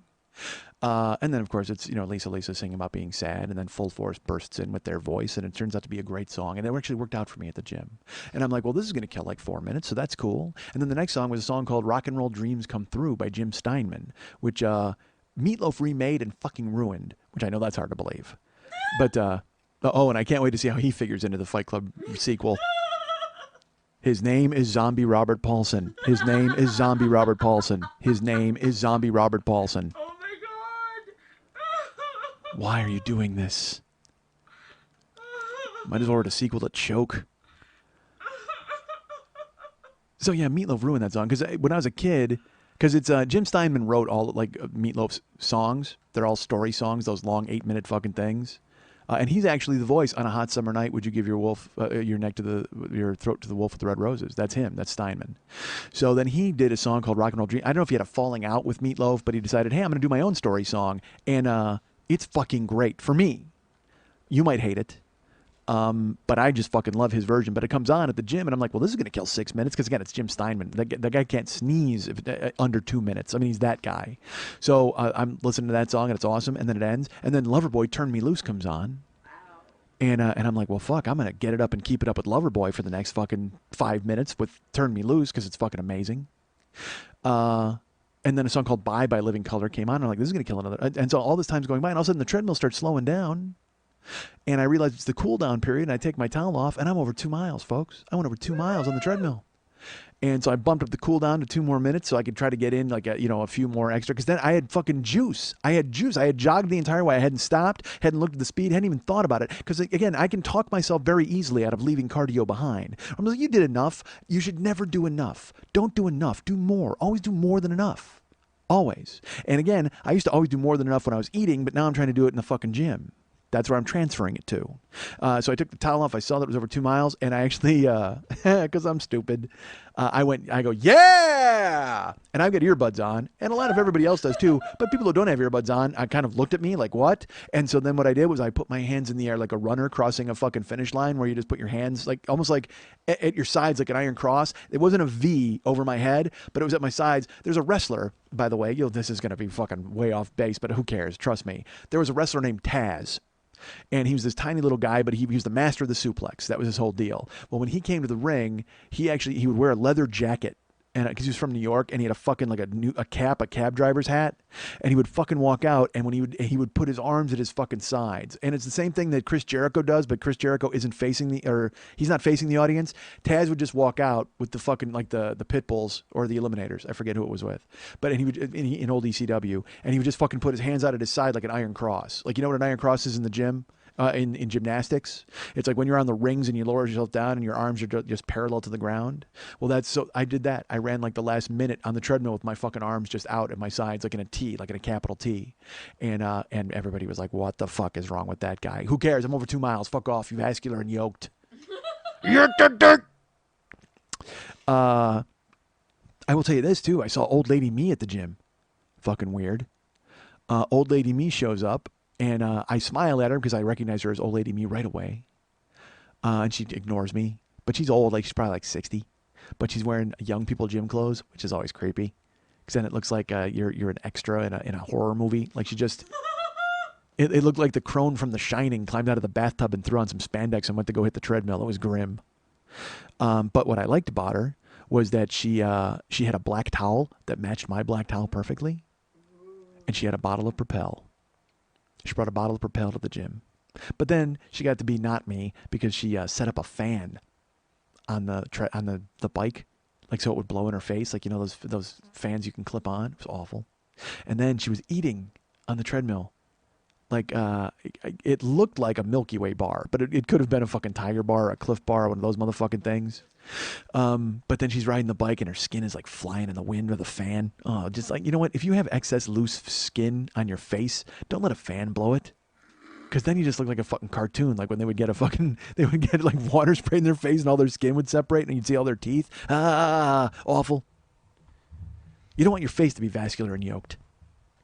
All right, so I got up. I did the 2 miles and I did the fucking Taz tea and I got off and walked out. So I'm doing that and I'm not eating. I'm sort of eating. Like last night I had chicken and hummus and rice. That was good. But it was the only thing I ate all day because I said that to my trainer. I think I told you this last week. I was like, dude, last night I had a chicken salad. He goes, well, did you have a salad with chicken in it or did you have actual chicken salad? I go, no, man, I had a salad with blueberries and avocado and chicken. And I threw some fat-free poppy seed dressing on it. He's like, that's good. I go, yeah. I go, that's all I ate all day. And he's like, you got to stop doing that. Don't die. You got to eat. So then last night as a joke on Facebook, joke, that's strong. I posted the phrase, hey, I may actually eat something tonight. Currently deciding between a lentil and a pea. And some people commented and said some things, and they're all having fun because we all have fun in America's Yearbook. And then our friend Paul Weeks from the great Northeast, I think he's in the Boston area, if I remember correctly. I met Paul. Paul Weeks writes, dude, you got to eat because all you're doing is cannibalizing your muscle now. And then he proceeds to give me a tutorial on how to care for yourself. Got to be 15 sentences long. Oh, shit. Then somebody else writes something underneath Paul, and then Paul jumps back in and gives me more lessons on how to stay alive. And I respect that, and I appreciate that. And all you guys are reaching out to me and giving me your knowledge and trying to help me. Because, again, as I tell you, I don't know anything at all. All I know is I'm fat, and I don't want to be fat anymore. So I just think you don't take any calories in, and all of a sudden you're not fat. You go out, you burn it off, you lift your weights, you don't eat. Boom, guess what? Not fat. And I understand you're supposed to eat. My trainer tells me it all the time. I know those things. But I'm kind of having a thing right now with myself where I'm seeing how long I can make this last. And I'm doing really well at it. Where I'll eat one meal a day or maybe not. Maybe I'll just have yogurt and toast. That's what I do. I'll eat one yogurt and 2 pieces of toast. I'll eat that for the day. But I take a multivitamin that gives me all the vitamins that I need. And there's protein in the yogurt. So I'm surviving and I'm doing well. Again, I've done so much to ruin my body by eating and ruining it and getting out of shape and those things. So now this is not going to, this is, believe me, my body's just like, God damn, finally a vacation from having to do shit. Like it's thrilled that I'm not stuffing it full of garbage. So, and I don't think I don't have withdrawals. I mean, it's like when it's 1:30 in the morning and I'm at my computer, I want a Hershey bar so fucking bad. Like I can tell you what it means to crave something like an alcoholic does because it will pop into me. And I used to get that way with soda because when I worked at the fucking pizza joint, I told this a million times, I had free access to soda. So I would just fill up a fucking soda right when I walked in, a large soda. What you would buy as a large soda, that was my standard for the day. And I would drink it until I would just drink it. I had to drink fucking 30 large sodas in a day at the pizza joint. So on Sunday when I wouldn't work, I would get the shakes from not having soda. So I had to go out and get soda. And I was able to finally quit that. And what's funny is now at my work, there's a soda fountain and I just drink water all day. I just fucking drink ice water. Fucking the second I walk in and that's all I do is I chug ice water. But our friend Paul Weeks had some solid advice, and he knows a lot about how to take care of yourself, and good for him, because I don't, and I'm happy to hear it. But I'm still me. So it made me laugh when I read all of what Paul wrote, and then he wrote another huge paragraph. As we all know, my favorite movie in the world is Reservoir Dogs. Well, the opening scene, they're sitting at a breakfast table, and it's all the guys just before they go off and pull up a job, and there's a lot of crackling dialogue going around, and Mr. Pink decides to mention the fact that he doesn't tip, because he doesn't believe in it. And people are starting to give him grief, and he explains why he doesn't tip and all this stuff, and he's going on. And finally, Harvey Keitel goes, "You have no idea what you're talking about. Waitressing is a hard job. It's probably the number one job for women in this country who can't go ahead and get a regular job. And the way they can survive is because of their tips." And he gives them this long speech about why you should tip. And then there's a beat, and Steve Buscemi just goes, "Fuck all that." And it's my favorite fucking thing. And I remember seeing it clearly when I was watching it on the screen the first time. I laughed my balls off because it was just this long Harvey. Because again, Harvey Keitel's an intimidating motherfucker, and you can tell that he's got some weight at the table because we didn't even know these guys yet. We just know there's a bunch of fucking swinging dicks at a table eating breakfast and arguing and talking about Madonna in a fucking video and how she got fucked by a giant cock. And they're going back and forth. And Keitel jumps in, and he's obviously got some weight, so he's just like, "You have no idea what you're talking about. Waitressing is a hard job. It's the number one job for non-college educated women in this country. Fuck all that." It's fucking so great. He just dismisses all of his facts and just fuck all. Like, it's like, no matter what you say, you're not going to change his fucking mind. He's not going to tip. Except, of course, when fucking Lawrence Cabot goes, "I paid for your fucking breakfast, so you fucking tip." All right. You cheap bastard. All right. Oh, hold on. Spit on the microphone there. It was bad. Which is weird because I can't spare the spit. I have no spit these days, folks, because, again, I'm not eating.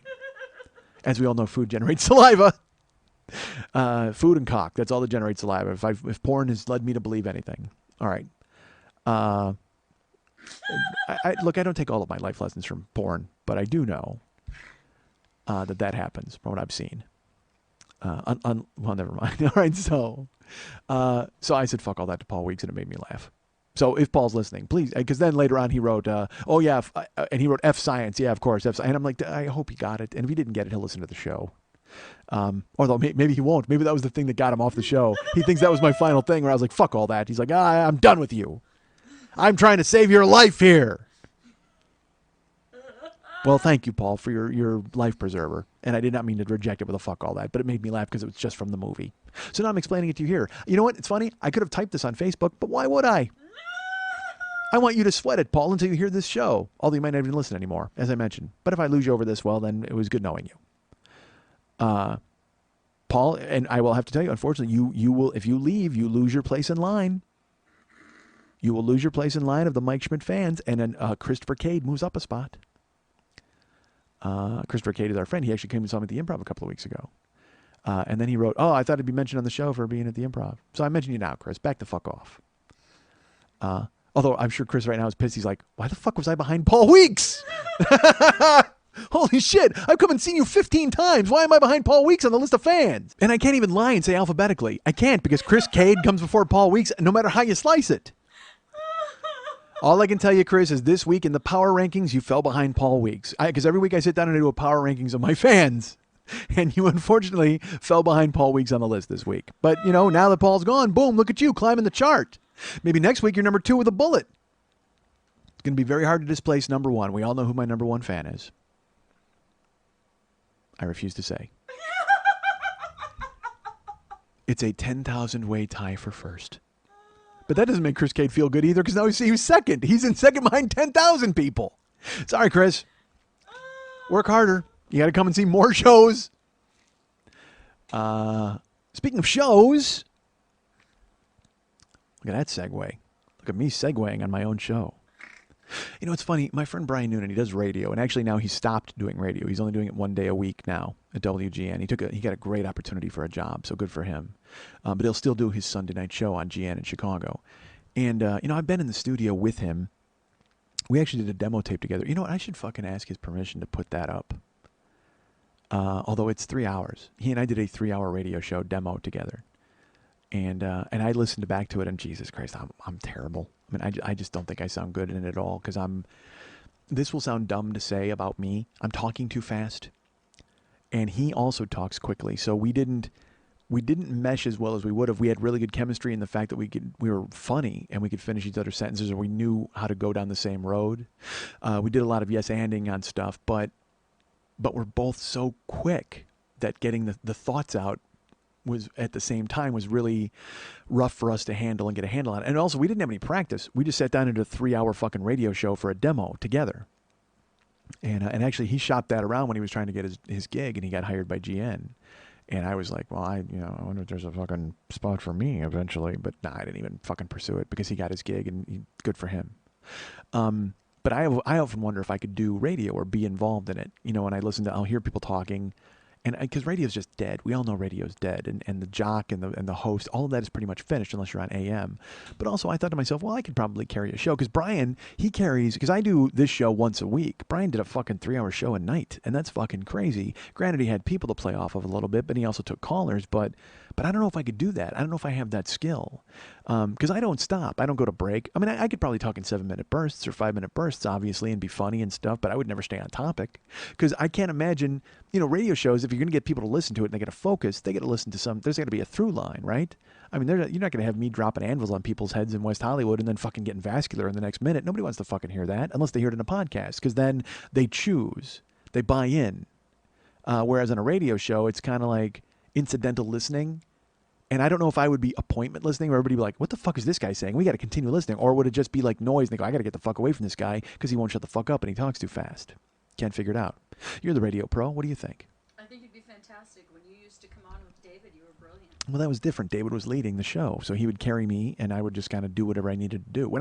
Because when I'm Never Not Funny, Jimmy and I are both also super quick, but Jimmy was a host. Jimmy knew what the fuck he was doing, so he would lay back and he would bring the best out of me. And also on that show, certainly in the beginning, not so much near the end, I knew my place. So I would kind of lean back and let stuff happen, and I would just get to chime in with a bomb. You know what I mean? That was why they called me the assassin, because they were idiots. And it caught on a little bit because it would be like talk, and I would drop a fucking grenade on everything and say a funny line, and it would be great, which was fun to do. But I don't know. So that's I filled that role on shows, and then there's this show, which is just this. You're doing right in the middle of that on radio, and I think you'd be great. All right. Well, buy a radio station and hire me. Yeah, I'll get on that. Thank you. You That's right. You did just buy a zoo. Listen to me. Just for your own edification, I'm going to tell you this right now. Okay. Do not put in a wombat house. Oh. I went in there. These two were fighting, and then the other anvils on the rock formation, they dropped the other anvils. God damn it. I was all impressive because I was bringing something back from the past, and then I gum it up. Jesus Christ. You still think I'd be good on radio? Look at that glaring mistake. I do. God damn it. Right now the GM bursts in and fires me. You're out. Listen, if you can't even keep anvils and wombats straight, how can you expect to hold on a show at a major metropolitan market? I mix them up all the time. I got anvils on the left of me. I got wombats on the right of me. Who can tell the difference? Okay. So we were talking about shows and radio. Are you doing the anvils to the left of me, wombats to the right of me? Oh, you're doing that? Oh, you're doing the song. Oh, all right. I thought you were doing like I know my choreography finally. That was nice. So you were doing Steeler's Wheel. I was doing a different version of it. I was doing because on the old Little Rascals, Alfalfa did a poem and he said, "Cannons to the left of me," and then fireworks went off. Yes. Cannons to the right of me. So that's what I was doing. I was doing the old Little Rascals poem because I'm an ancient person. I'm not as old as John Fogerty, but I'm certainly old. I'm 46 now. It's the oldest I've ever been. But you were going Steelers Wheel because you had a much more hip reference than I did. And let me tell you something. When Steelers Wheel is the hip reference, that shows you just how unhip the other reference was. And the Little Rascals qualify. Oh my god. Don't drink the milk, it's spoiled. So, speaking of shows, and not radio shows, let's talk about what I did this week, folks. I was Travis Barbecue a lot and working steadily. But a guy came in. Did I tell this story at Travis Barbecue House? By the way, I have to stop doing that.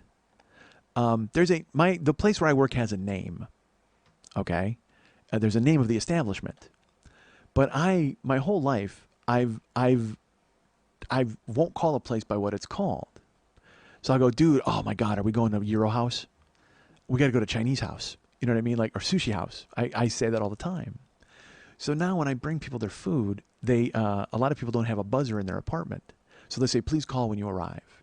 So I get my cell phone and it rings and they answer and I go, hi, this is Barbecue House. I'm outside with your food. This is Barbecue House. And luckily they all know. I mean, they're all expecting me, so it's not like I'm thrusting unexpected barbecue on them.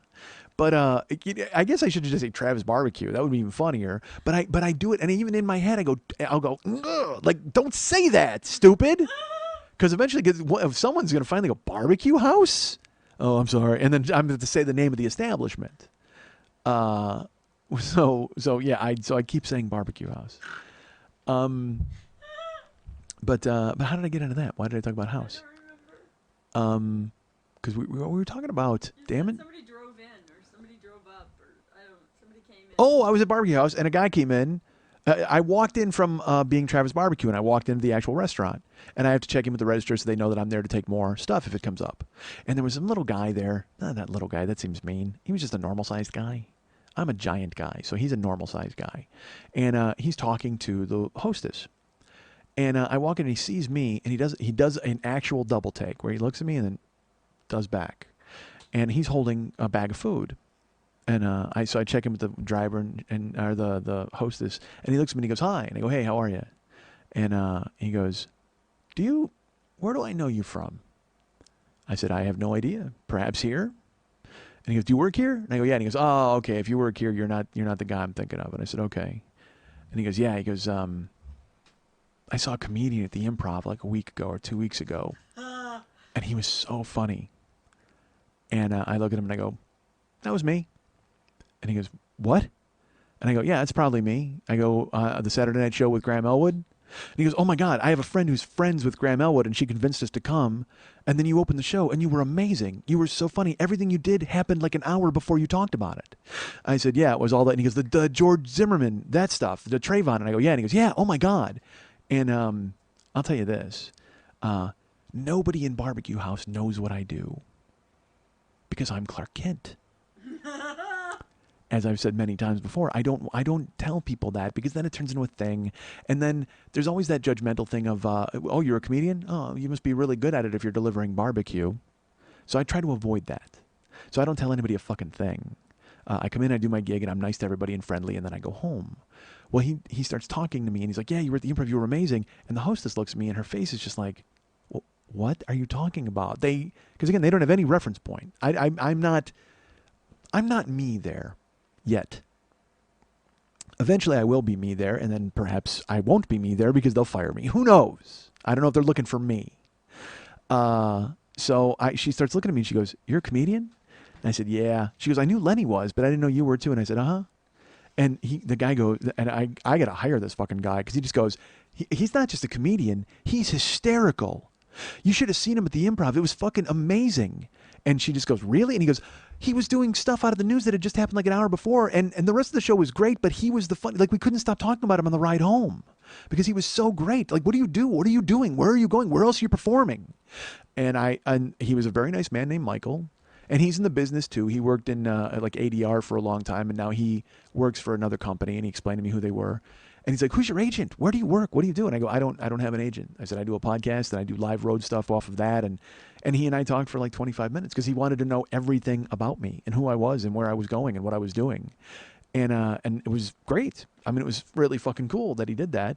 But, and you know, then he leaves and I got to go bring somebody some potato salad. You know what I mean? So it's like, it's that weird feeling. Like this happened yesterday. I went and made a delivery last night, and this dude opens the door and I see him and I knew him. He's a comedian from Chicago.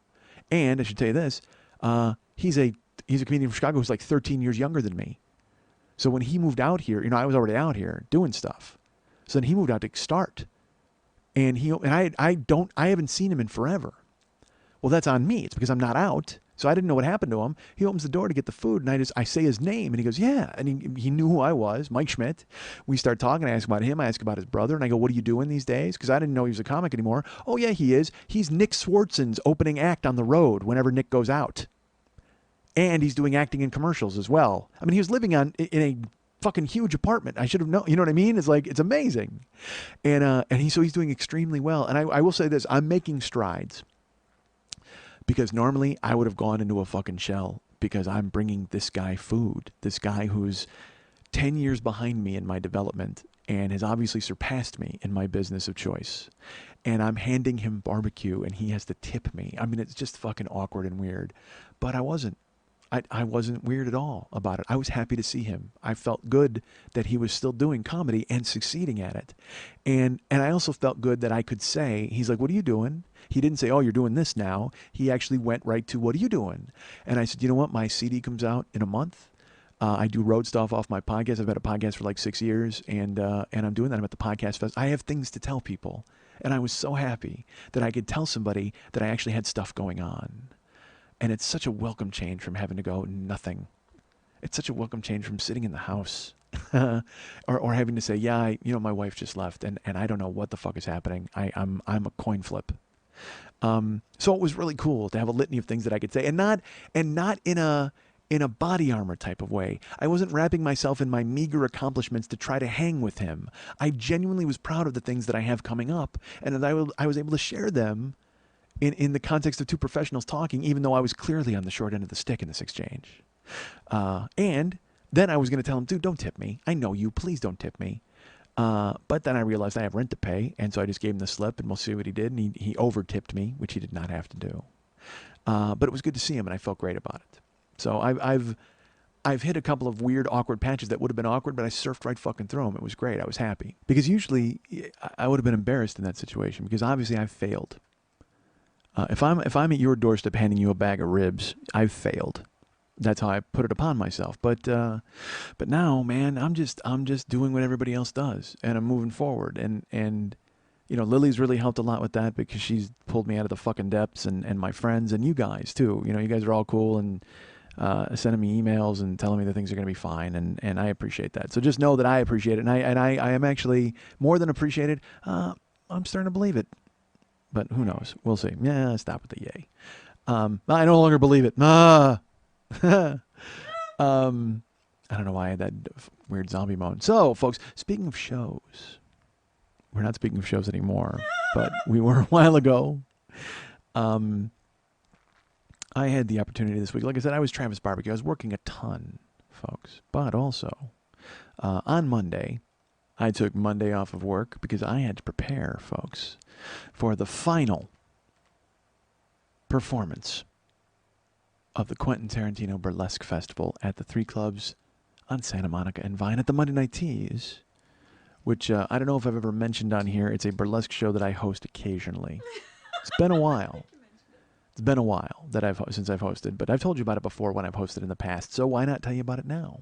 They finally had me back. I've been clamoring. I was talking to the management, talking to the people behind the scenes at the Monday Night Teas, and I finally got them to relent. And they were able to bring me on board to at least host one more show. And truth be told, they didn't really want me.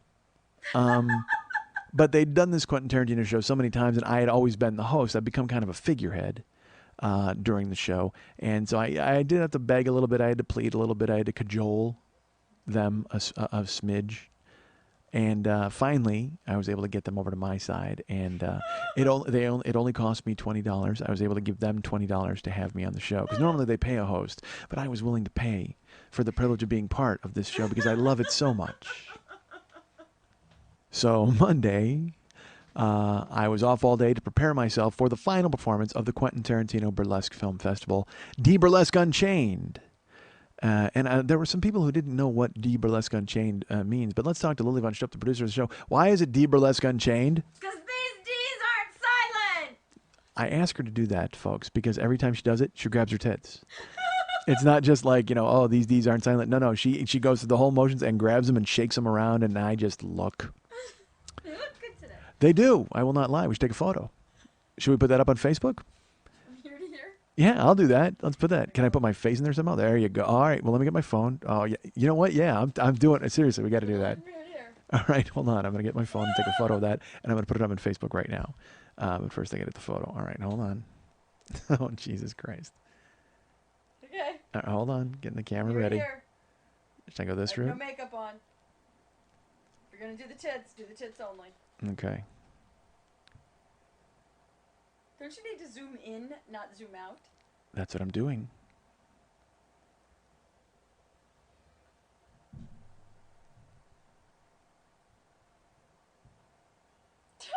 Radio silent.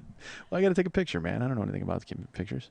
Talk while you're taking the Okay. Well, folks, let me describe what I see right now. I see 2 anvils and a T-shirt ready to be dropped on somebody's fucking head. All right. Now, I will actually give you photo approval of these. You can determine which one of these is going to go online. There's that one, and then skip forward to the next one. Oh, that one. Yeah, definitely. clearly the second one. Yeah, they look spectacular. All right, we're going to put that up The right girls now. look awesome. Nicely done. So now you guys can get a chance to see what I see during the show. And it's funny when you always think to yourself, why is Mike doing such a long show? Guess why? What the fuck am I going to do? Go leave and watch Dragnet? Fuck no. Look what I'm staring at, folks. Are you really posting that right now? Yeah. You're live? Yeah, why not? Hysterical. Why shouldn't People I? know where we were at in the show. Oh, you're giving them a timeline. Well, they saw it. I already posted another photo of the damn I show. know. Now they'll look at that timeline and they'll hear this and they'll know exactly how long it took us to get from there to here. Oh, you know what? I typed in my view during this week's show. Paul Weeks popped up. Oh, That's funny. he's going to give me a scientific discussion of why I shouldn't post a picture of tits. I don't think so, Paul Weeks. Back off. Oh my god. I'm typing now, folks. I'm trying to type and talk at the same time. The good thing there's no video feed of this. People would have showed. I can actually hear people. They're yanking their fucking earbuds out and turning off their iPod vaginas. It's terrible. You're not. All right, let me post this photo. La la la la la. Yeah, exactly. La, la, la, la, Some la, weird Jeopardy theme or something. la, la, la. No, because we can't do the Jeopardy theme. We'll get sued. Oh, God. Well, we'll just show them that photo and get right out of it. It'll be fine.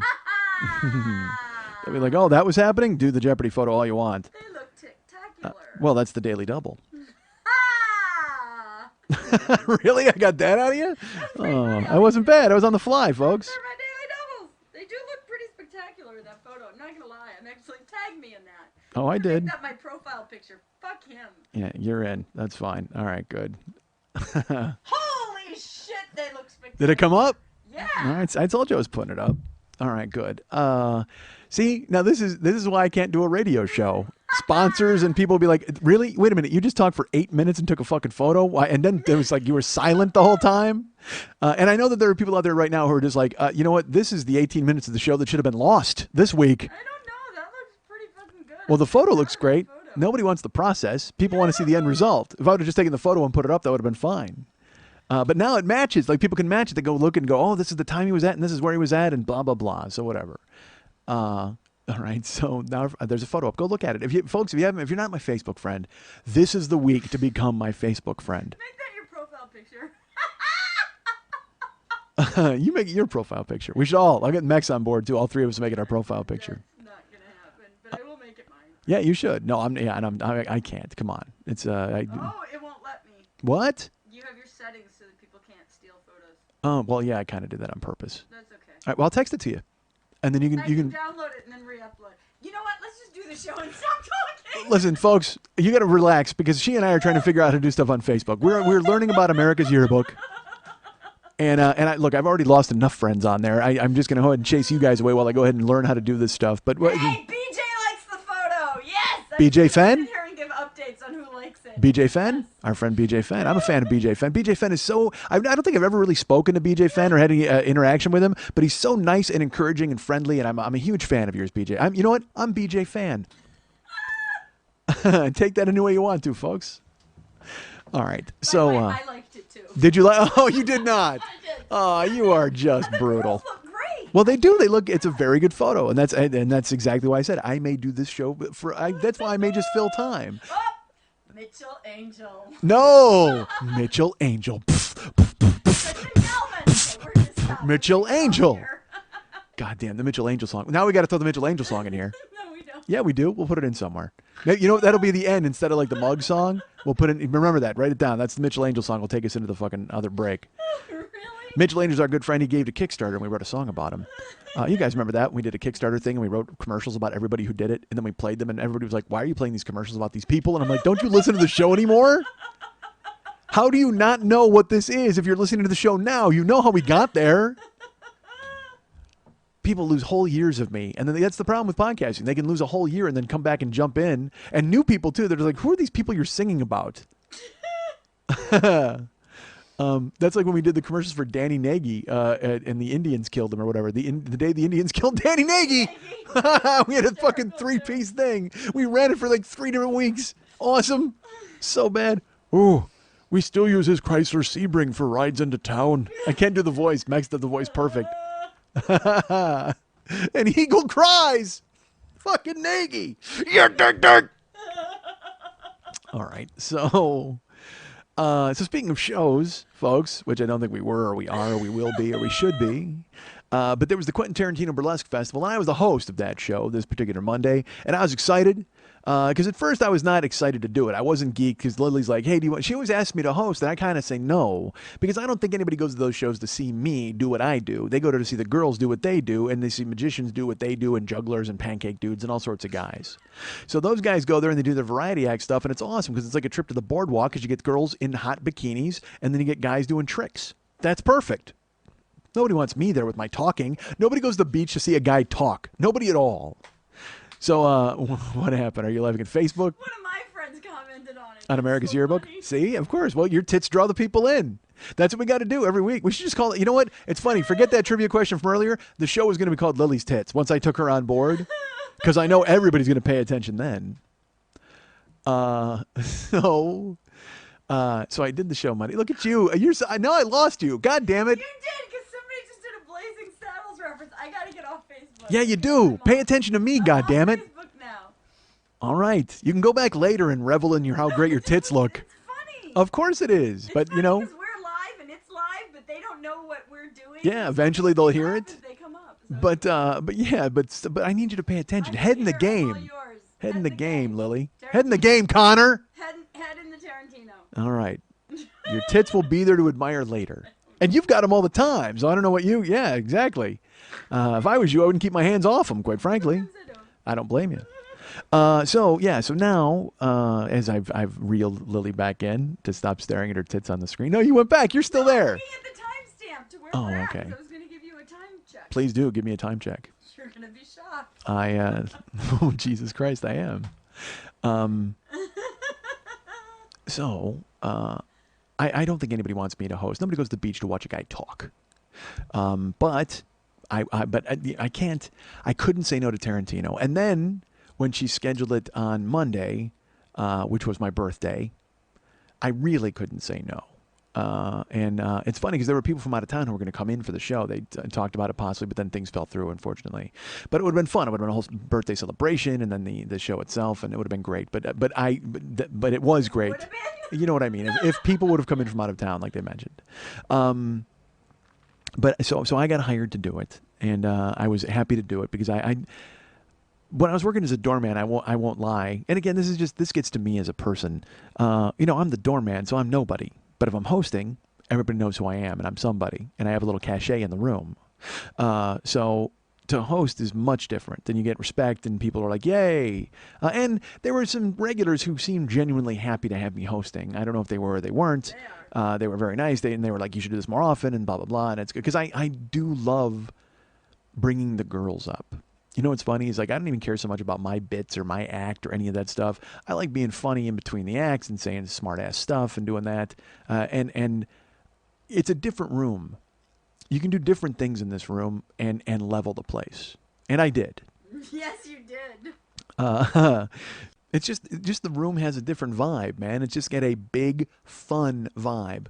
That's what I need to recognize. You know, I'm always like, oh, people don't want to see stand-up, but they don't want to see me be a smart ass. They just want to come see the girls. No, man. People want to come and have fun. They just want to fucking have a great time. That's what the room's all about. People show up in this small space, and they pack it to the fucking rafters, and they drink, and they have fun. Sure, it's not a comedy club vibe, but that's okay because there's not really any pressure in Lily's room. I can say that. I put it on myself, but there's no pressure from the audience because, again, the girls are there to do most of the work. You're just kind of this sorbet or this incidental thing in between girls. And so you really shouldn't wind yourself up about it. And I usually do because I want to be the best I can, and I want to do the best I can for Lily because Lily thinks I'm funny. So I have to prove to everybody that Lily's not wrong. That's always kind of a thing because she'll tell people, she'll tell her friends how funny I am, and then I'm the doorman, and they're like, well, he's really funny holding the clipboard. So I feel like I've got to go ahead and prove something, but I don't. I just got to go in and be me because you know what? I'm fucking hysterical. So Monday night, I show up at the theater, and it's like 8:50 was when I got there. And there was still no parking outside, which is weird because usually I can get a good spot if I get there that early. But I was like, fuck, are they already here? Because the show was sold out. So I had to drive around the neighborhood, and then I finally found a spot, which was good. I get to the club, and I walked in. There's rehearsals going on. And that's another fun thing is it just be that behind-the-scenes vibe. It's got that whole, hey, we're putting on a show deal happening, and everybody's kind of half naked and walking around, and that's fun. Now, I'm not half naked, believe me. That would be no fun, but they are, and it's fun.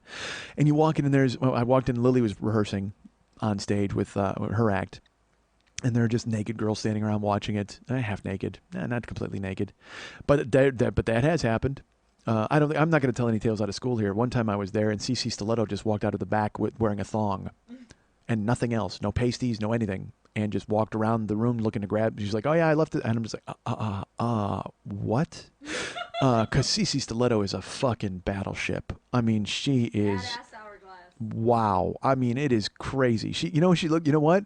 I told a story a long time ago about Shauna that like my freshman year, and I wound up with her biting her, and she bit my neck. And that's what Cece looks like. That's what Shauna looked like. She was just this big fucking strapping chick. I mean, man, because as I don't mind getting thrown around a bit. I don't mind a little back and forth. I don't mind a little you can pull my hair and bite me and do whatever the fuck you want to me. And so you get someone like that, some linebacker chick. I'm like, yeah, I can. Yeah, this will be fun. All right, so I've been there when that's happened. Well, you know what I mean? Some chick who just fucking she's broad backed. Like I mean, just she's a severe hourglass. She's an hourglass, absolutely. It's sexy. Yeah, and I would love to turn her over and see the sand run out. So, anyway, I get in and there's half naked girls standing around in thongs. And it's funny, I got to go up to Red Snapper and do her thing to her, haha, before she even got to say anything to me. Because Red Snapper does this thing, I don't even know why, but when you walk up to her, she looks at you, and it's, because you know how people say hi, or what's up, or hey? It's her thing, because she does it all the time. And maybe she doesn't know that she's doing it, but she does, but you walk up to her, and she'll lean in and go, hello. Hello. That's how she says it. So I walk up to her, and she goes, happy birthday, and I went, hello. Ha-ha! Dominated. I just fucking yoked all over you. God damn it, Snapper. Nice pose. That's right. Got a little vascular with it. All right, so. Sometimes you just have to pose, man. You got to do the pose down. You got to do it. All right. Because someone asked me how to spell yurt, dirt, dirt. I think it was Rich. He asked me how to spell yurt. I said, dude, just fucking flex and it happens. You can't help it. All right, so. That's right. Let's take a picture of my arms and put them up. Oh, my God. No, it isn't. We can't do that. All right. This has become less of a show than more of a conversation, really, between you and I. Keep going. You sure? Don't do that. You do this. Take a picture. What's going on? By the way, the picture on Facebook, I should tell you, we had to digitally alter it. We had to put a shirt on it in Photoshop. because she's not wearing one. So I get there, and there's naked people standing around watching this stuff, and I talk to Red Snapper, say hello to her, and I have to go up into the VIP section and learn some jokes. And then our friend Dizzy Von Dam comes up there to talk to me, and she's moving soon. I guess she's leaving in a week, which means I've got 6 days to get her ankles around my ears. And that's right. The countdown is on. You know what? Let's turn over CC Stiletto and see how the sand runs out in 6 days. No, that's not true. I mean, it's true in the abstract. Yes, I do have 6 days to get her ankles around my ears, but I'm certainly not efforting toward that. And it's not going to happen. But in all walks of life, that is true that I do have those 6 days to. But then again, if you look at it that way, I've got 6 days to do that with anybody. I've got 6 days to get anybody's ankles around my ears. All of you, everyone, I'm putting you on notice. I've got 6 days to get your ankles around my ears. But she came up in the VIP section, and we talked and had fun. And then Nikita Bitch Project showed up, and I talked and spoke with her.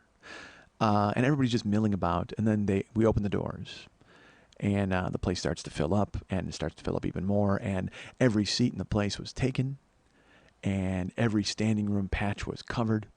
There was nothing but feet and asses over every bare seat and piece of rug in the business. And I put together a Tarantino playlist for the show. And this is funny. Lily wrote me because I had put together the playlist for the previous shows. And I said, well, we got to adjust it because we got to put in the Django soundtrack because it's so good. And she's like, okay, well, go ahead and do that and just copy and paste it to me. So I did that. And she wrote me, well, let's put it this way. I didn't do that. And then I think it was Sunday, she's like, hey, how's the music coming along? And I'm like, hey, I forgot. Because I worked 12 hours today and 12 hours yesterday, but I'll do it tonight when I get home. So then I did it. I readjusted the playlist, and I put Django in there, and I cut and pasted it, and I put it in an email to her, 3 separate emails, because there's an opening before the show playlist, there's an intermission playlist, and then there's the after show playlist. And it was all Tarantino from all of the soundtracks.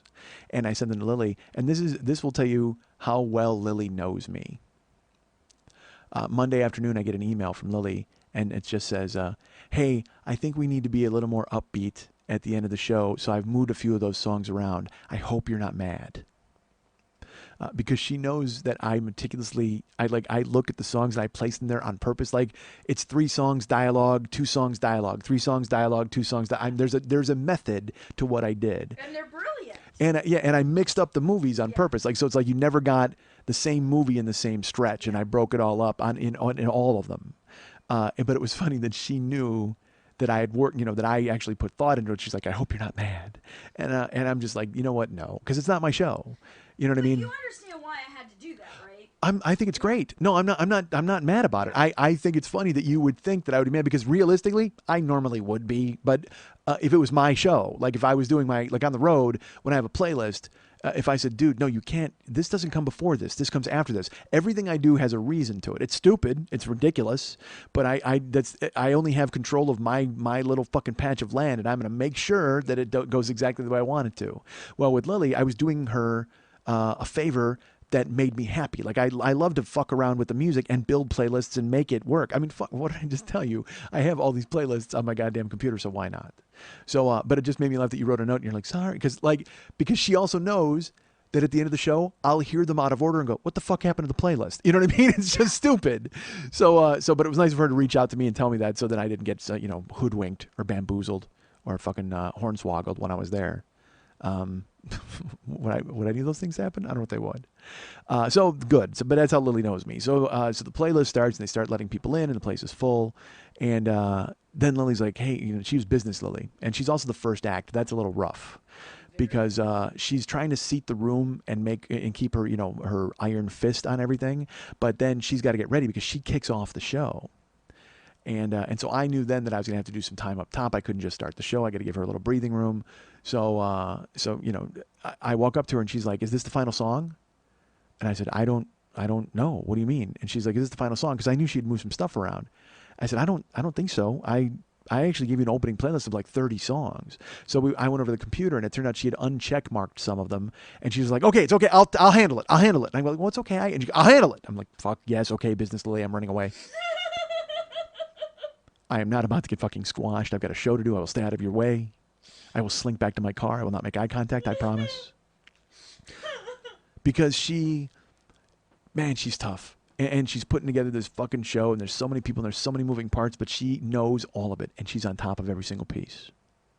So I just got the fuck out of her way, and I went back up into the VIP section with, and it was just me at first, but then, I don't know if I mentioned this on last week's show, an actor, one of the stars of Inglourious Bastards, who saw the show with Tarantino when Quentin Tarantino commissioned the private performance of this burlesque show, which is still an amazing thing to say.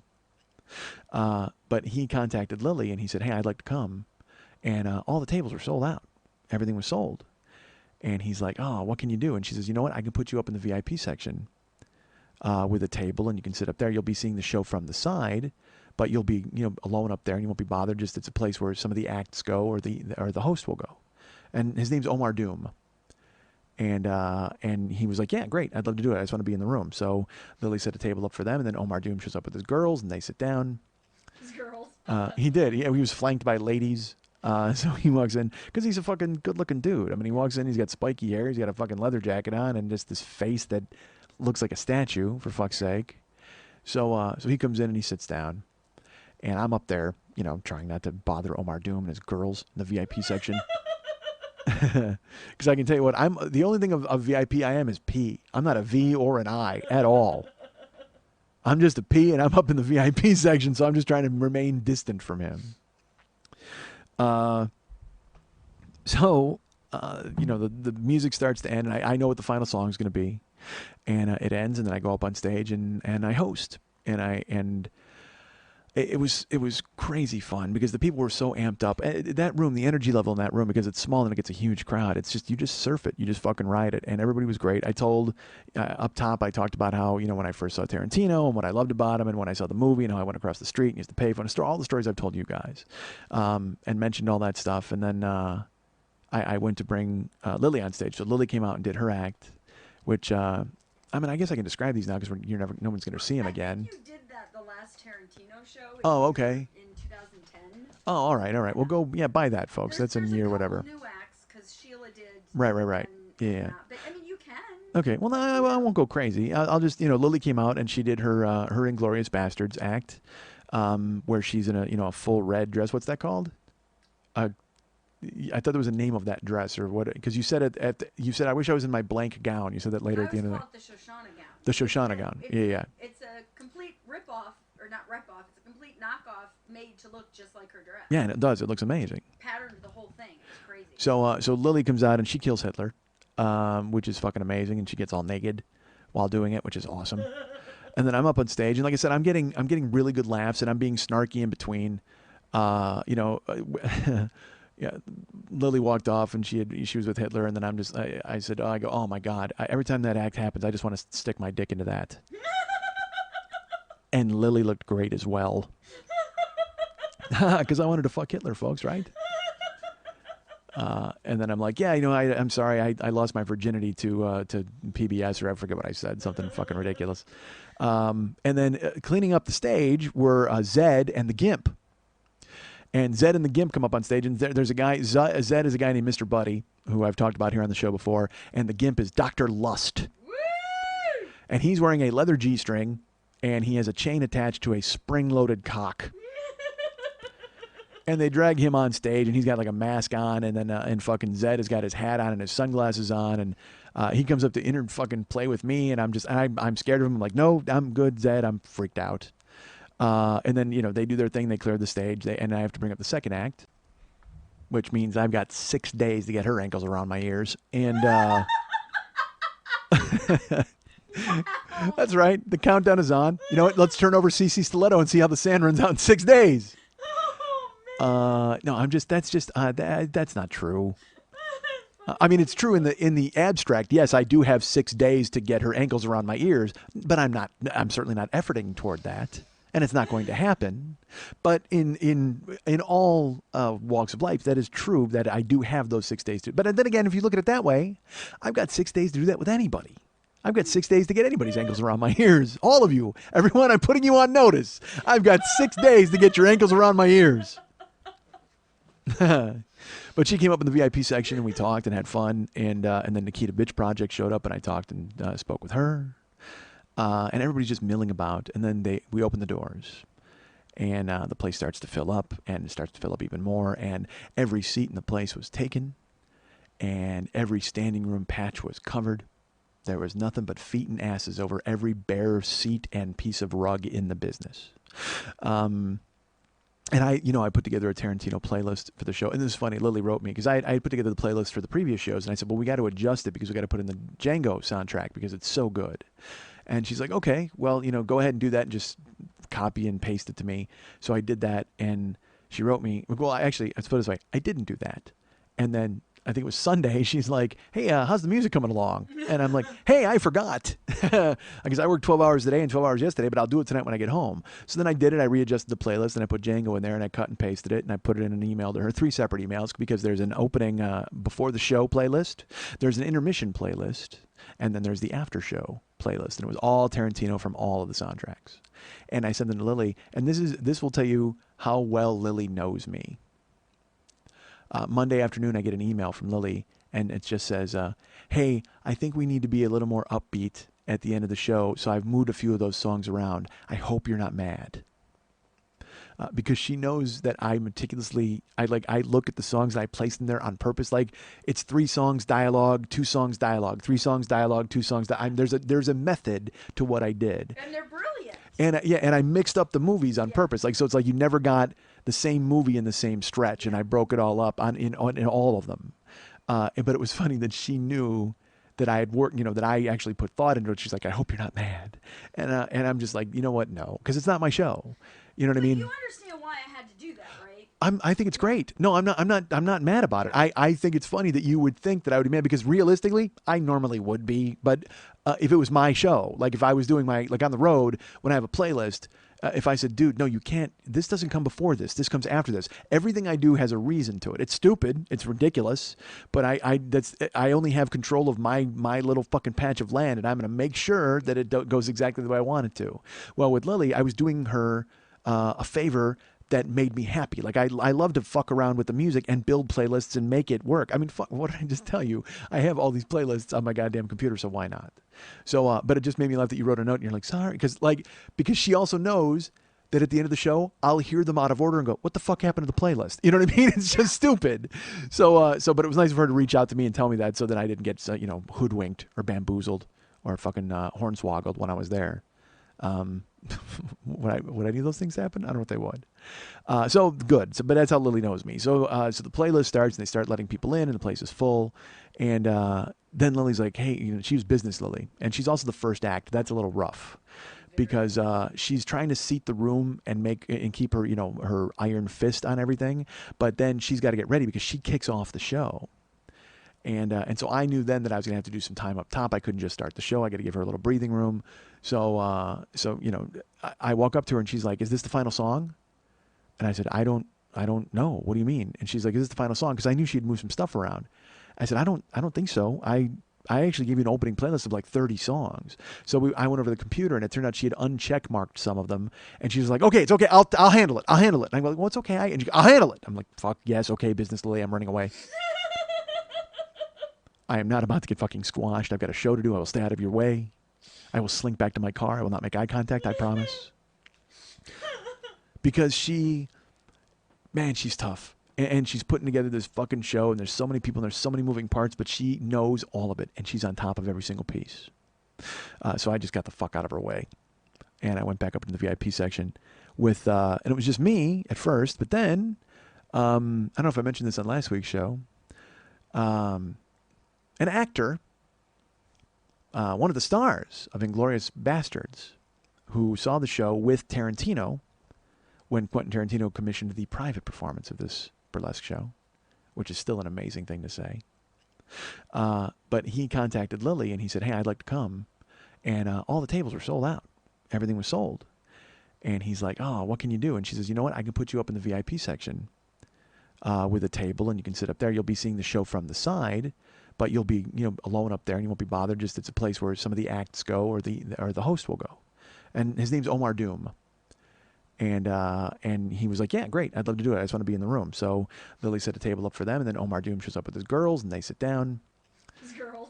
He did. Yeah, he was flanked by ladies. So he walks in because he's a fucking good-looking dude. I mean, he walks in, he's got spiky hair, he's got a fucking leather jacket on, and just this face that looks like a statue, for fuck's sake. So he comes in and he sits down, and I'm up there, trying not to bother Omar Doom and his girls in the VIP section. Because I can tell you what, I'm the only thing of VIP I am is P. I'm not a V or an I at all. I'm just a P, and I'm up in the VIP section, so I'm just trying to remain distant from him. The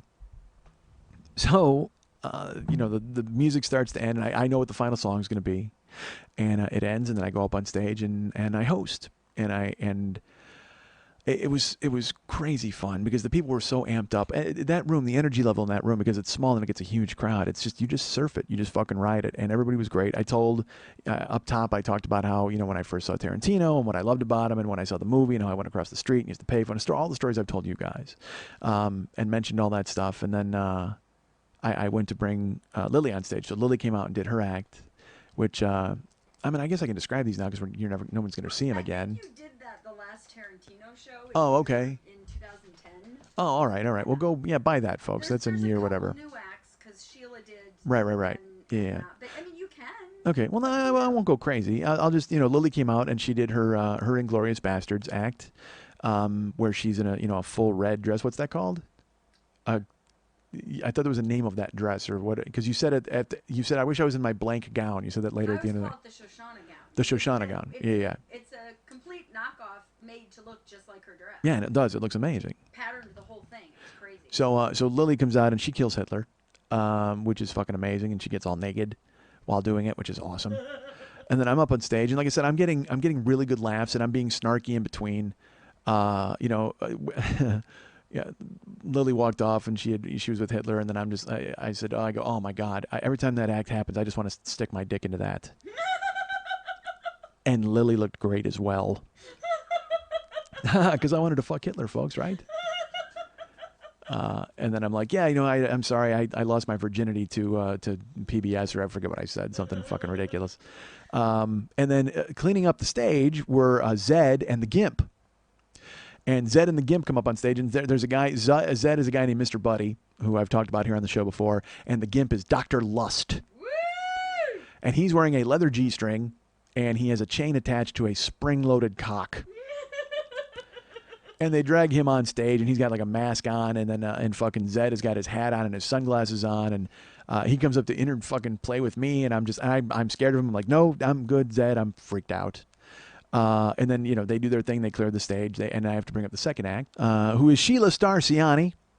And she did a tribute to, the song was After Dark, but it was from Dusk Till Dawn. And there was another girl doing it previously who did a good job. She was great, but Sheila's bendy. Oh my God, Sheila's bendy. And so, the whole act is just her in this tiny bikini with a snake. And then she jams her foot into her boyfriend's mouth, her husband, or whatever he is, and pours champagne down her leg, just like in the movie.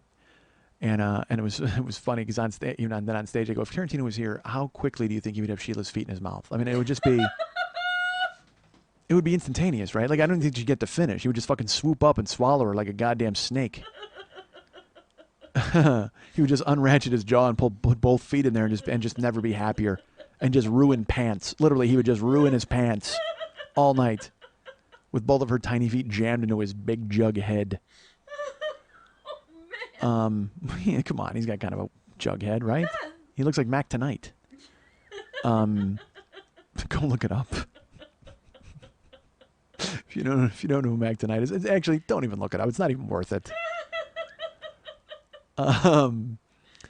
So Sheila finishes her act, and then I get up on stage, and it was crazy. The vibe in the room was fucking great. Everybody's screaming and having fun, and they're hollering, and they're usually I don't like babysitting a crowd, but I didn't mind. I mean, because they would yell at me, and then I would yell back, and I would say stuff. It was great. It was just fun.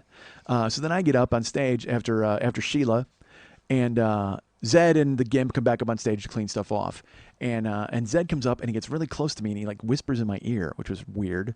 And he's like, I have to remind you that Lily said that you can't take photos and you can't film because people are taking photos and filming. Because that's a very big thing at the Monday Night Teas. You're supposed to remind people right off the bat, and I fucking forgot because I was so concerned with being funny. So I forgot the duties of an MC and a host. So I immediately go, you know what? Zed has just informed me, unfortunately, that you folks cannot film. You can't take photos because we have professionals who will do something like that. And if you wind up doing that, you will wind up in Zed's basement with the GIMP. And nobody wants that, correct? Yeah, Lily might. And people start laughing and they're saying stuff to me. And then Zed walks up to me and he goes to say something to my face again. And I kind of flinched.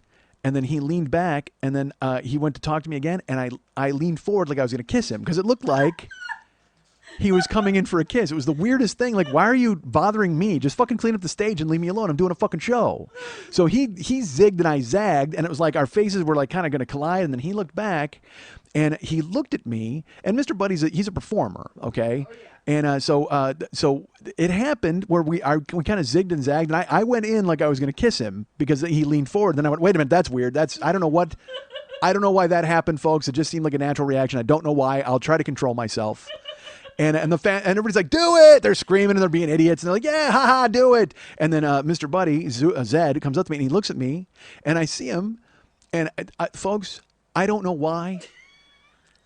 I thought it would be funny, but it struck me as fucking hilarious, just the idea of it, because everybody's going, do it, and they're yelling. So I just fucking kissed Mr. Buddy on the mouth. For no reason. And I mean, I went for it. I mean, I fucking licked his face. I mean, it was ridiculous. And I don't even know what happened because I had, of course I had my eyes closed. If you're going to do it, you got to close your eyes, right? All I hear is this wall of noise as everybody loses their fucking minds. Like, I mean, it's just this like I've never heard a louder noise. I haven't. And that's nothing against the girls in the previous Monday Night Teas shows, but people went fucking bananas. Like to the point where at one point I half expected fucking Mr. Fabulous to come in and do his rain dance in a circle because it was that cool. He's like, oh, like he couldn't control themselves. It was a bunch of people setting themselves on fire. It was like an Apollo Def Jam crowd, somersaults, crazy noise, because I just grabbed him by the fucking head and I went off. It was brutal. It was like, you ever see basketball? We've talked about baseball and I'm in it. When Matt and Trey made out and that fucking, it was that. Because I was like, you know what, fucking, let's just get a laugh here. Because I'll also tell you that there was a little thing in my head where it was like, he was pushing me around because he was Zed and I wasn't going to let him push me around. So I was in character just like he was in character. And there's a game, Brian Posehn, I don't know if he invented it or Scott Aukerman or both of them together. They had a game called Gay Chicken. And it would be like a hand on a leg, hand on an arm, hand on a thigh, and leaning forward. And I saw them do it a few times. And in my head, I go, I will never lose Gay Chicken. If I'm ever roped into it, even though I knew I never would be in my life, I go, if I'm ever roped into it, I will never lose Gay Chicken. Everybody else will fucking run in terror because I refuse to lose Gay Chicken. If I'm on top of somebody, I will never lose Gay Chicken. I don't fucking care. I will play that poker game all fucking night. That's who I am in life. I'm going to be the guy who never loses Gay Chicken. So he made a face at me and he kind of leaned in like he was going to bully me. And I looked at him and then I just fucking, because he's smaller than me too. So I basically face raped him. I grabbed him by the head and just fucking kissed him and licked his face and stuff. It was brutal. I'm not going to lie. It was brutal. And the place went fucking bananas. And it was that thing where then I stopped and I looked at him and he looked at me like, what the fuck just happened? And I'm like, in my head, I go, and I looked at the crowd and I go, I don't know why that. It didn't matter. They're fucking, people throw money. They're like clapping. Yeah, they're going crazy. So there's a beat and the people they finally settle down after like a minute. And he walks off, slinks off to get the fuck away from me. And I look at the crowd and I go, now you know why I told you there are no photos and videos allowed at tonight's show. And that got a big laugh too. And I go, I am not going to be photoshopped into oblivion the rest of my fucking life. Because I have no fucking clue, man. It was funny. People are yelling, so I did it. Let's do this. We're fucking doing this. One of us was. The other one was like, I don't fucking know what's happening. But to his credit, he didn't freak out. He was just like, all right. His method. Yeah, he was. Good. He was all about Strasbourg at that point. Oh my Christ. He's just happy I shaved.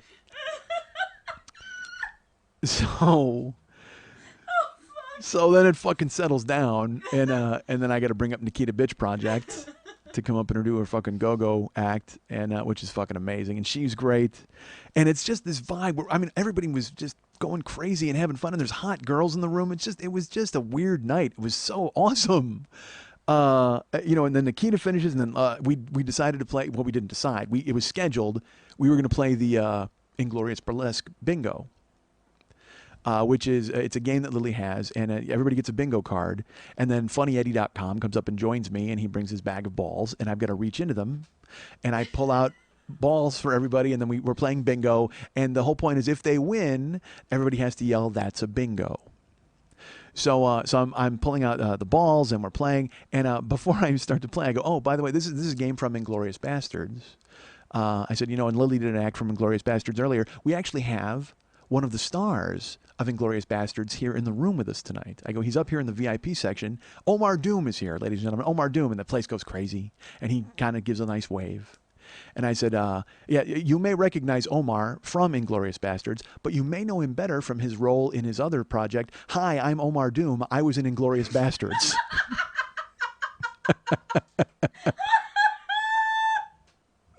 I just fucking took him out at the knees. Take that, VIP. Calling late to get a table. He laughed. Oh, he loved it. He fucking loved it. And then I said, he's up in the VIP section. Considering he knows exactly what happened to Hitler in Inglourious Bastards in the VIP section, why the fuck is he sitting up there? I missed that. Oh, yeah, that's what I said. Oh my God. He clearly knows the dangers, and yet he still sits up there. That's balls on Omar Doom. So then we play Inglorious Bingo. And as I'm pulling the balls out, everybody's getting their thing, and we got 4, everybody's ready. And I go, oh, by the way, let me tell you this. Omar Doom is here, and I just want to make sure you guys know this. He is very happy to sign every one of your burlesque bingo cards before he leaves tonight. And I look up at him, and he just makes this face, and I go, so, approach him all you want. Go up to him with anything that you need signed. Omar Doom is here to fucking, to please. So everybody's like, oh. And then we pull the final ball, and it's a bingo. Everybody wins, and it was great. And then we got to go to Lux Lacroix, who does her Jackie Brown number, which is fucking so great. And Lux is looking amazing. And then it was time for intermission. So I went down, and I made the announcements for intermission, and I had to tell them about it was $10 Martini Mondays. Yes. And I had to tell them about the special drinks that we had. We had the Uncomfortable Alabama Slammer. And then, of course, we had the Bad Motherfucker Shot. And then we had the 3 Fingers of Whiskey. And then we had the Martin & Lewis $5 Shake. And that's a $5 milkshake. And I didn't have one. I mean, I don't know if it's worth $5, but I know it was pretty fucking good. So I announced the drink specials. I told everybody all that, and I told them to get on the mailing list. And we took intermission, and then the playlist started. And the playlist I made a great playlist for intermission, folks. It was amazing. And then I go up into the VIP section. There's Omar Doom, and he just looks at me, looks me in the face, and I go, "Hey!" And he's just like, yeah, "Hi." He walks off. So Lily comes up to me, and she's like, "Hey, I'm gonna open up the second half." I said, "Are you sure?" She goes, "Yeah." She said, I got to do some business. And I said, "Okay, that's fine." So intermission ends about 20 minutes in. And normally, I would say this, other shows at the Monday Night Teas, people will go out into the hallway, and they'll get a drink into the outside bar. And then when it comes time for intermission, they kind of have to be herded back into the room. Not Monday. Everybody was in the room waiting, listening to the Tarantino music and drinking and waiting for the second half to begin. It was so cool. Like it was a ghost town out front, and they're all just packed. So Lily goes, the intermission ends, the final song plays, and the final song was the Tupac James Brown mashup from Inglourious Bastards. Oh, what a fucking song. And then Lily takes the microphone. And she's like, "Oh, well, you guys ready for a big second half? It's going to be amazing." And like, "Yay!" And she goes, "But I want to tell you something." She goes, "We have a tradition here at the Monday Night Teas where we do birthday spankings. And I was up in the balcony. I was like, oh, no, that's not happening, right? Because I will tell you this, at intermission too, Lily passed out cupcakes. Everybody in the room got a cupcake, and she was just passing them out to everybody. Because what we said that anybody who won in bingo would get a cupcake, and then yay, everybody won, so everybody got a cupcake. So Lily says, and there's a reason we have cupcakes here tonight. Because we have a very special birthday in the house, and I'm in the VIP section. And I went, oh, yeah, that's not happening, right? Right. But I will tell you this: I suspected it was going to happen. That I would be involved somehow in the birthday spankings. So I will tell you this, Lily doesn't even know this, because I actually changed the plan right at the last second, just in case. I've seen Lily do the birthday spankings before, and she will get a guy, and she will sit him down, and she goes through his pockets, and she grabs strategic areas, and she'll pull out his wallet and stuff, because she's going to spank the guy. So I actually brought condoms with me. I had 4 of them, and I had them in my back pocket. Did I miss those? No, I took them out. I didn't wear them down. Damn it. Because you know why? Because if you didn't go through my pockets, it would have been clearly 4 condoms visible through my back pocket, and everybody would be like, what the fuck is with this guy? Is he in high school? He has 4 loose condoms in his pocket? So I didn't do it. I even told Brian, up top, I explained to him, dude, I brought condoms and she's going to find them and it's going to be funny. But the thing is, if she doesn't go through my pockets, I'm just going to look like a guy with like 4 rings. They're going to know what they are. So I chickened out at the last minute. I didn't bring them down. Oh, that's so I came down for the spankings. And I looked at Lily as I walked past her, and she's like, she introduced me, the host of the podcast and the host tonight, and Mike Schmidt, and nice round of applause. And I come down, and I walk past her, and I whisper in her ear, I go, don't grab my cock. And she looks at me with this confused face and goes, I wasn't planning to. Like, I know, but I've seen what you do with other guys. I don't want you to lose control of yourself, because you've done it before. 4 words I never thought I would hear you say to me, by the way.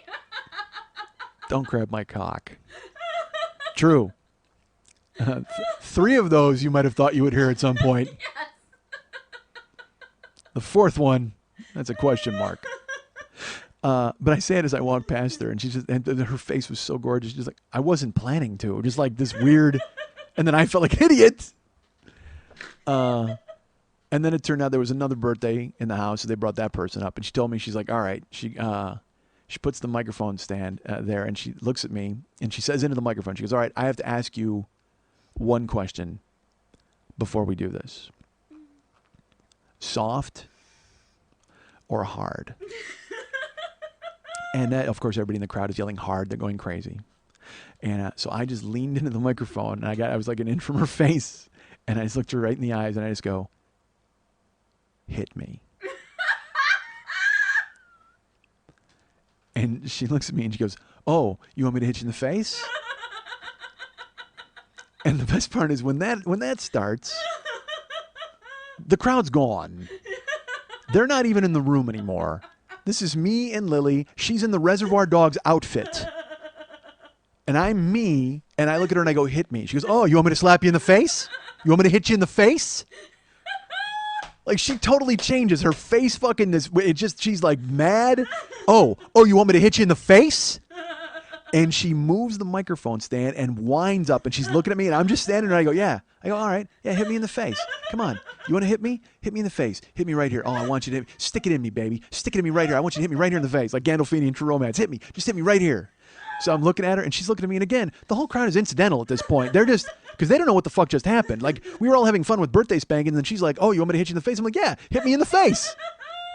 And it just looks like 2 people getting their pent-up aggression out. She moves the microphone stand, and she fucking looks at me, and she winds up and fucking blasts me in the face. Slaps me as hard as she can.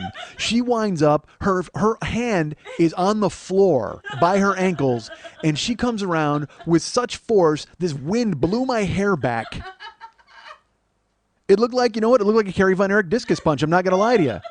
It just comes flying up, and I'm standing looking at it, and whack, the noise, folks. In a nightclub, over the din of a nightclub, you just hear smack, and my ears ringing.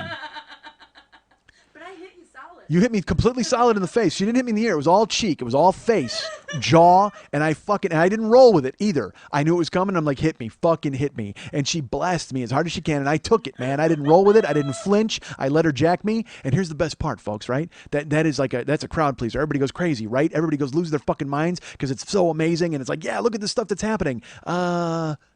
Apparently no one had seen True Romance but you and me. Nobody knew what to make of the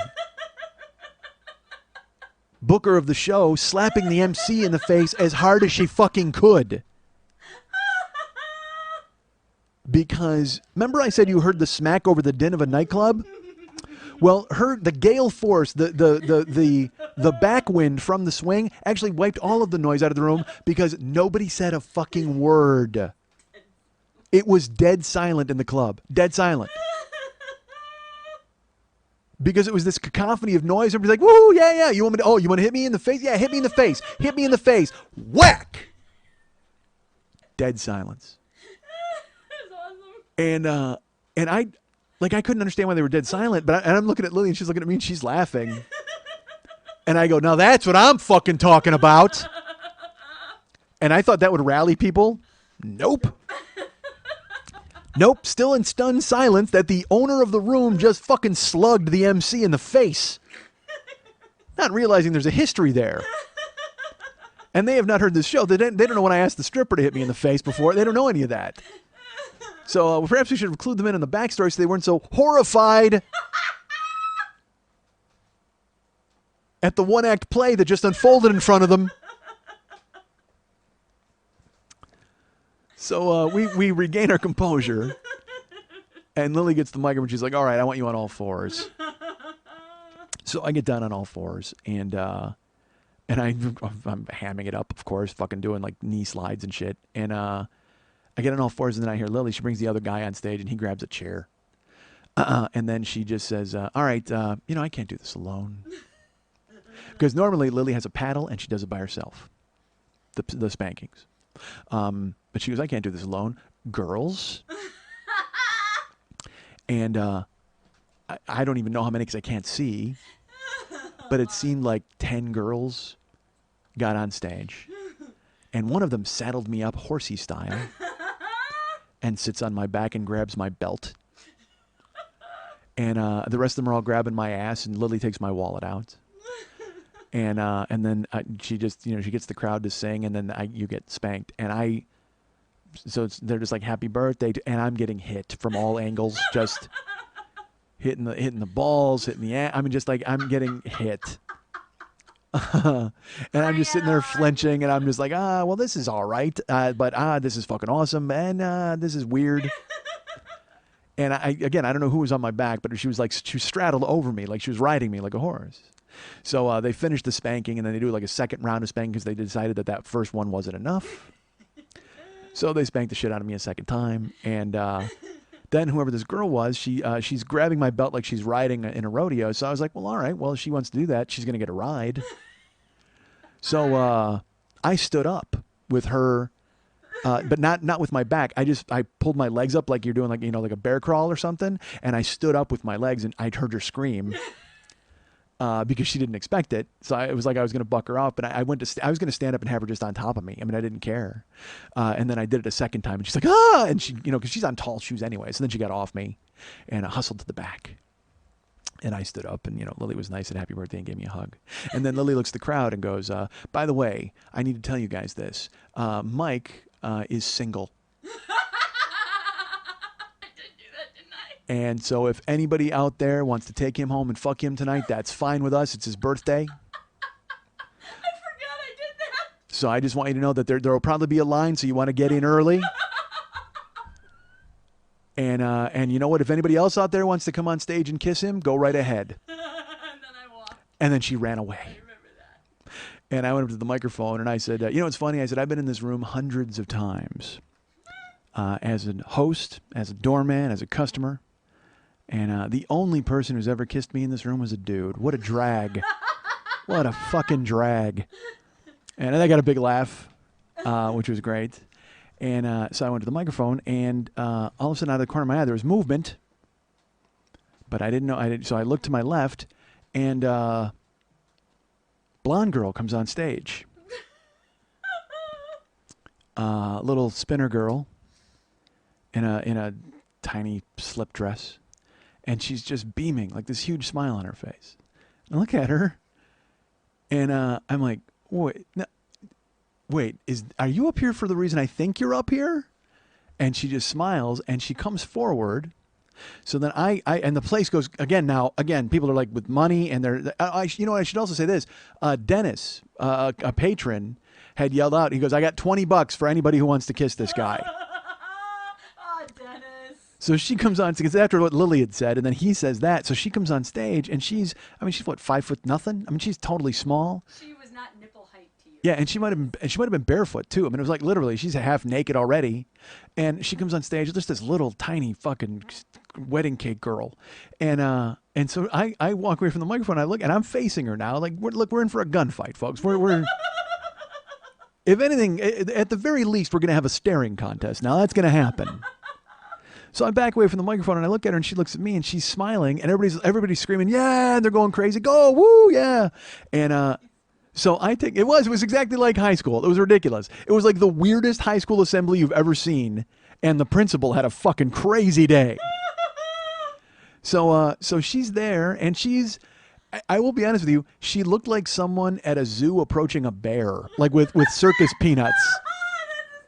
Because she wanted to be up there, and she was into it, but also she was kind of hesitant, like, what am I doing? I'm kind of, like, she got caught up in it, obviously, and also, it's me, so I'm a good-looking fella, and she gets on stage, and she gets close to me, and so I turn around, and we're staring at each other, we're looking at each other, facing each other, and the crowd's going crazy, and I take a step toward her, and she backs up. Again, because you don't want to get too close to the bear, because the bear's got paws, he's going to swat you. Who knows what the fuck's going to happen? So I'm weird. So I step back, and she steps forward. So I kind of back up a little bit, and now we're almost like circling one another, like facing each other. Like we should have been tied together at the wrist. It was like the Thriller video, for fuck's sake. It was like we were going to have a fucking knife fight. I mean, but with tongues. I mean, like I didn't know what the fuck was going to happen. So I back up, and we kind of circle a little bit, and then she steps forward again, and then I step forward, and she backs off like she touched a hot stove. And so I go, hey, are you going to fight me, or are you up here to kiss me? And the place goes crazy, and then she walks up to me, and I, look, folks, I think I've told you this before. Always pick women up. Oh, yeah. Always. So I scoop in, I put a hand around her waist, and she throws her hands over my neck, and I lift her up, and the place goes fucking bananas, and I basically go looking for her kidneys. I mean, You did too. I mean, it was scuba time, because she was into it. I mean, it was just like, and honestly, I would have done that for an hour. And again, my eyes are closed, and her eyes are closed, and we're just, and all I hear again, wall of noise, because I see nothing, just huge people going crazy, and they're yelling, and people are throwing things. I mean, it was insane, man. It was really a crazy vibe. And I've got her up, and she wraps her legs around me, and I'm holding her up, and she's off the ground, obviously. She's up, and we're, fucking going at it, and all of a sudden I just hear footsteps. So I think someone's charging the stage. I don't know what the fuck is happening. So I open my eyes, and I look over her shoulder, and I just see Lily running on stage with this weird look on her face. She's just panicked. And then I feel her tug on the girl, and I think she's trying to save the girl from the bear. Like, she thought I was going to actually swallow her and then pull out a skeleton, because it's been a while, folks. I'm not going to lie to you. It has been a while. So I thought she was trying to save her from me, but I look at her, and I realize then she gets really close, and she stops short, and then I just feel the girl kind of being tugged, and the place is going nuts. I mean, they are going crazy, and they're pointing, and they're hooting, and they're hollering, and then I'm thinking, well, wait a minute. Maybe Lily wants to join in here. Maybe I can pick her up with my other arm, and let's fucking do this. Let's make this happen. Let's get a fucking crate. Let's just have fucking three-way sex in a phone booth. I'm in. Let's do it. But I realize she's not making her way around me, and then I'm like, wait a minute. Is she going to hit me again? Maybe she's going to fucking hit me again. Because she really enjoyed that. So maybe I'm thinking she's going to fucking jack me. And then I think, well, wait, did we halt the show? How long has this gone on? Because I got lost in it. I got to be honest. A la Rod Stewart, I was lost in you. I mean, we were fucking there, and I had her up in the air, and we were going at it, and then Lily comes running up. I thought maybe she had a crowbar or a fucking garden hose to fucking get me off of this chick. And she's pulling on the girl, and then we finish. Or at least I figure, well, it's time to get on with the show. Because I wasn't gonna, but I'm like, all right, well, I got a show to do. Let's do this. The show must go on from what I've heard. This is only intermission, but don't go anywhere. And I put the girl down, and she just looks at me, and she's got like this, like she won't stop staring in my eyes, and she's kind of wobbling because I put her down. Because again, guys, always lift a woman up. And then when I put her down, she's looking at me and she's just kind of like rocking back and forth, and she won't stop looking at me, and I'm looking at her, and she wouldn't leave. She's just standing there looking in my eyes, and I'm looking at her, and she kind of backs up a little bit, and the crowd is going crazy, and then she just kind of walks up, and she just gets this big smile on her face, but she backed off the stage. She didn't turn around and walk away. She backed off looking at me the entire time. It was fucking like she was like daring me to look away. I don't know. And I just stared at her and I watched her walk off. And then Lily is still there, and Lily looks at me and she goes, that girl's not wearing any panties. So when I lifted her up, her slip dress went up, and everybody saw everything. Fucking backyard, fucking baby house, everything is hanging out. And I got this girl, and I'm just fucking, like I said, literally just, I am going for it, and so is she. And then wraps her legs around me with her fucking dress up. Like, I mean, I don't even, and I can't see it. I don't know what's happening. All I know is Lily comes running up and tugs on, and she's trying to pull her dress down is what she's trying to do. Because I got the girl in the air and her fucking dress rides up under my arm, and that's it. And then that's why everybody goes fucking crazy. Because you can't do that in there, folks. They got a liquor license. You can't be doing that shit. You're going to get shut down. Mr. Morrison, we want to talk to you. So next thing you know, it's just me and a sheep on stage, and fucking everything goes to hell. Oh my God, it was so awesome. So, and like I said, it felt like 90 seconds that I was, in this chick's mouth. I mean, it was like crazy. And I put her down, and she wouldn't stop. And then she walks off, and then she's got a boyfriend, man. Yes! She's there with a dude, and he's looking at me like, yeah, we got to have a talk. Because she goes back, because I watch her walk all the way up the stage, and Lily tells me she's not wearing any underwear, and she gets back to her boyfriend, and he goes to grab her and kiss her, and he had to kiss her on the cheek because she wouldn't stop looking at me. He like leans down to kiss her like, that was awesome. And he was like 75 years old, and he's wearing an Affliction shirt. He's one of those dudes. It's all Vascular and fucking old man yoked. You're dirt. But then he kind of like leans down like, we're all having fun. And he puts his arm around her and he goes to kiss her. And she's fucking looking at me, and he just kisses her on the cheek. And pulls her dress Yeah, pulls her dress down. And Lily just looks at me and just makes a face like, what the fuck else can happen tonight? I got punched in the face. Honestly, at that point, I'm like, he's going to be fucking somebody on the stage. Why not? It was only intermission. In my head, I was like, and she's not wearing panties. There's a good chance it's going to be her. Someone's getting worked. Honestly, I don't give a fuck. It was awesome. It was crazy. Dudes, listen, it's the final Quentin Tarantino burlesque performance. It has to be. Our D's were not silent that night, folks. I can tell you that. Oh my God. My jaw got a workout all night long. So I turned to the crowd, and then we started the second half. We brought up Bobby. Bobby Burlesque came out, and he was great. And Red Mr. Snapper came out. Mercury Troy did the Bear Jew, and she had a baseball bat. It was so funny. I wanted the baseball bat so bad to hold all night because I love having a bat in my hands. It's fucking amazing. Lulu Linares came out, and then the show closed, and the place is going crazy. And I'm funny, of course. And at the end of the show, not the exact end, but the penultimate act of the show was a new act. Because again, every time they do the Tarantino show, it seems like another movie comes out and they have to add new stuff. So the last time we did it, we added Lily's burlesque, her Inglourious Bastards, because the movie had come out in the interval. So this time around, obviously, Django Unchained had come out in the interval. So Jezebel Thunder came out and did a Django Unchained number that she and Lily had put together. And this is what's astonishing to me. Okay, I talk about burlesque on here, and we always throw it aside like, oh, well, there's a show every week, and come on out. But, man, you guys have no idea the level of work and the level of craftsmanship and the level of dedication that these women have, not only to themselves and their acts, but just to the art of burlesque and to make it look as true and real as they possibly can. Lily and Jezebel put together the Django act, and, Jezebel picked the music, and they figured out what it was going to be. And then she came out in like a Soul Glow wig, like a crazy afro wig, but it looked good. It wasn't a shitty looking goofy wig. It looked really good on her. She looked like Lauryn Hill. I mean, she looked amazing. And then she walked out wrapped in a white sheet, like a blanket, and underneath it, as she starts, stripping and dancing and doing the thing, she drops the sheet, and I see it because I'm behind the stage, so I can see it. And I laughed. I was like, ha ha, because she fucking pulls off the blanket. She's wearing the blue suit that Django wears in the movie. When Christoph Waltz takes him and says, "Look, man, you can get whatever you want in here. This is your," and it was his first ever chance to buy clothing for himself. So of course he's a child. He picks out the most ridiculous outfit in the world, but it gives him a sense of purpose and a sense of dignity. It's great. And he pulls out that he wears the blue suit to Don Johnson's place, and then they wind up making him, of course, wear gunfighter clothes later, which he really looks good.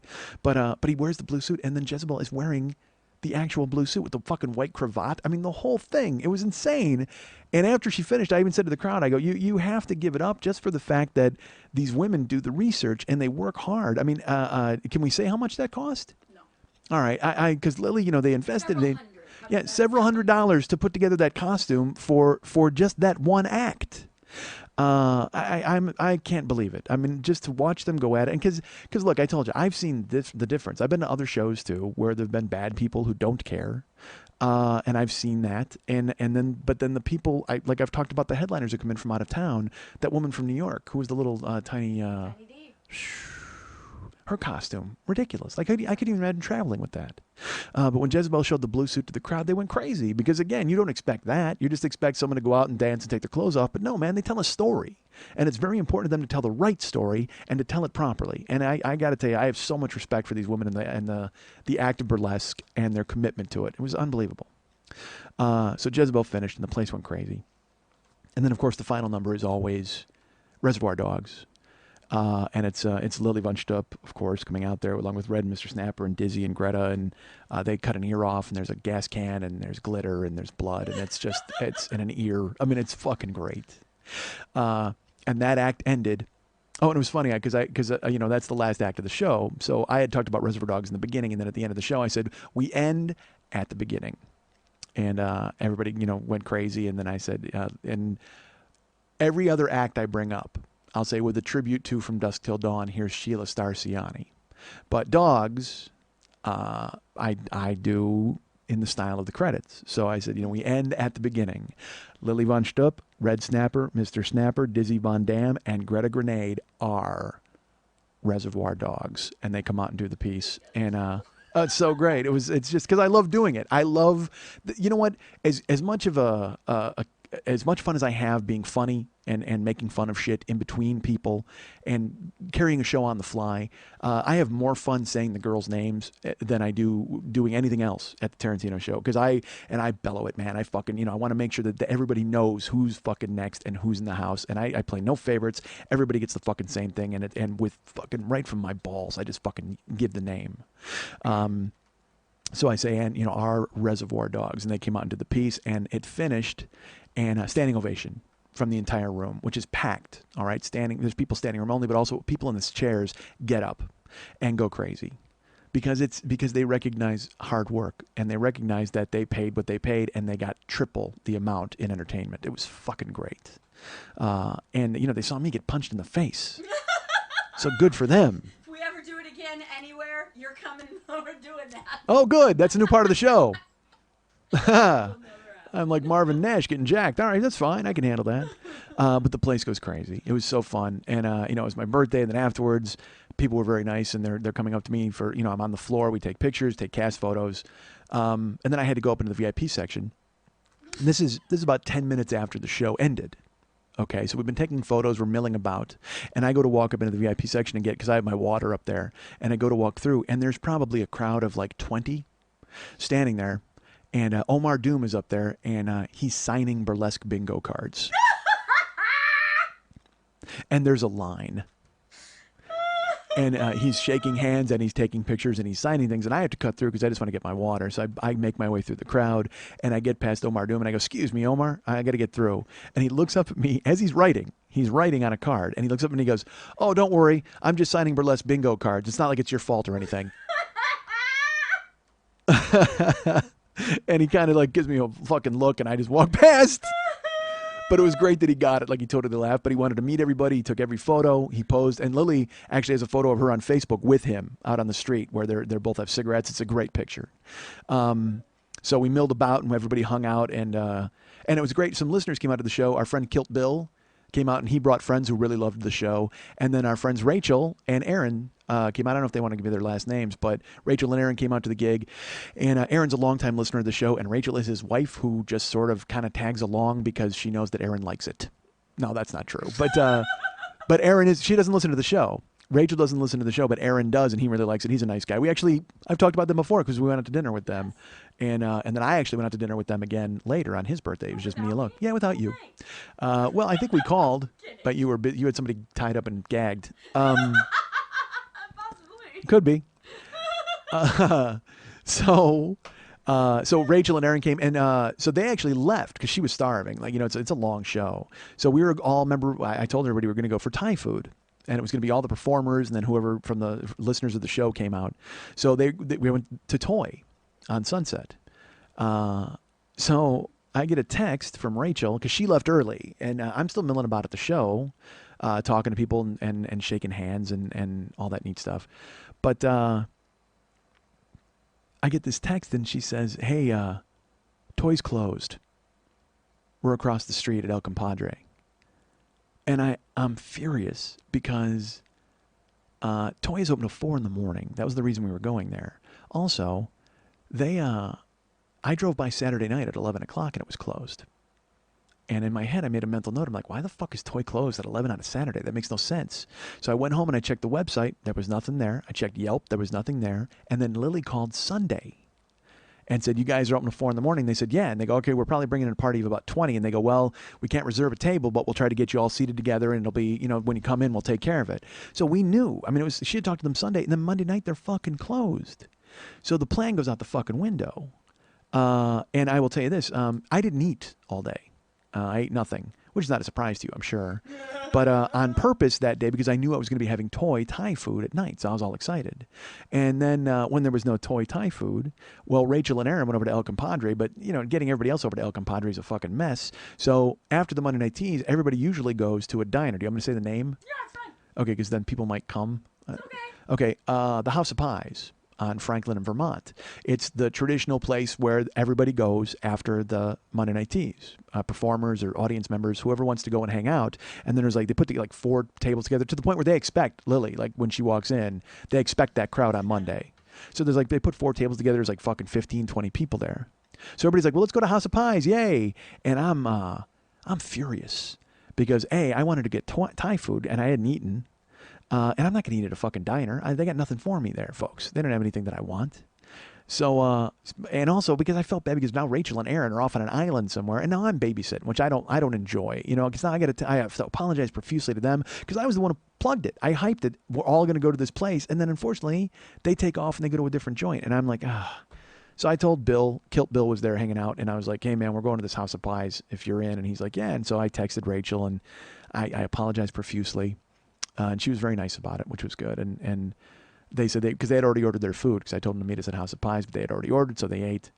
And we left. I actually drove Kilt Bill over to the diner. And we all sat down. There's a huge group of us. And again, I'm not eating because I don't want any diner food. I wanted Thai food. And I'm a baby.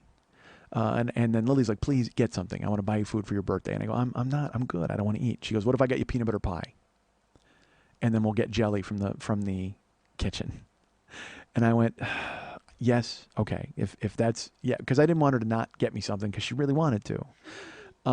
So we're all sitting there, and then they bring this huge fucking slab of peanut butter pie. And I ate half a bite of it. Honestly, I opened a strawberry jelly, had part of that, and then I ate half a bite of the pie, but I didn't want to eat it because it's not what I wanted. I'm in this mode now where I'm not eating. But I had a great time. We all hung out, and then Rachel and Aaron came by, and we all hung out till fucking 2:30 in the morning, 2:45. And then I bailed and I left. It was an amazing birthday. I wasn't sure what it was going to be, but it turned out to be the fucking best. I hit the gym. I went over 2 miles on the treadmill. I got ready for a show. I went and killed. Fucking performed. It was hilarious the entire time. I got punched in the face. I got to see hot girls. and maybe the best thing, and I'm sure all of you out there are probably thinking this too, the best thing that came out of the show on the night of my birthday was finally, I got something in my mouth besides yogurt and toast.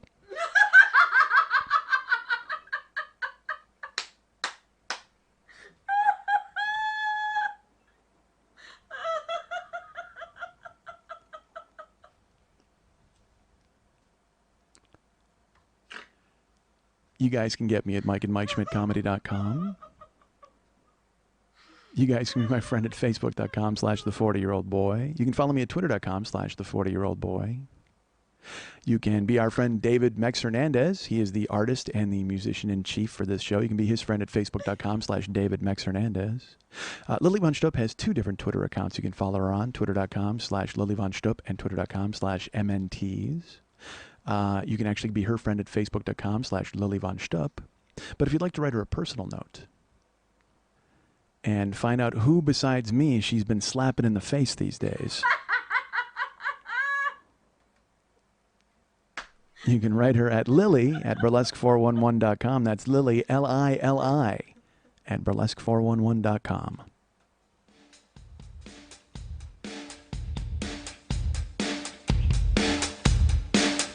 Mitchell Angel. Mitchell Angel. Mitchell Angel. Mitchell Angel.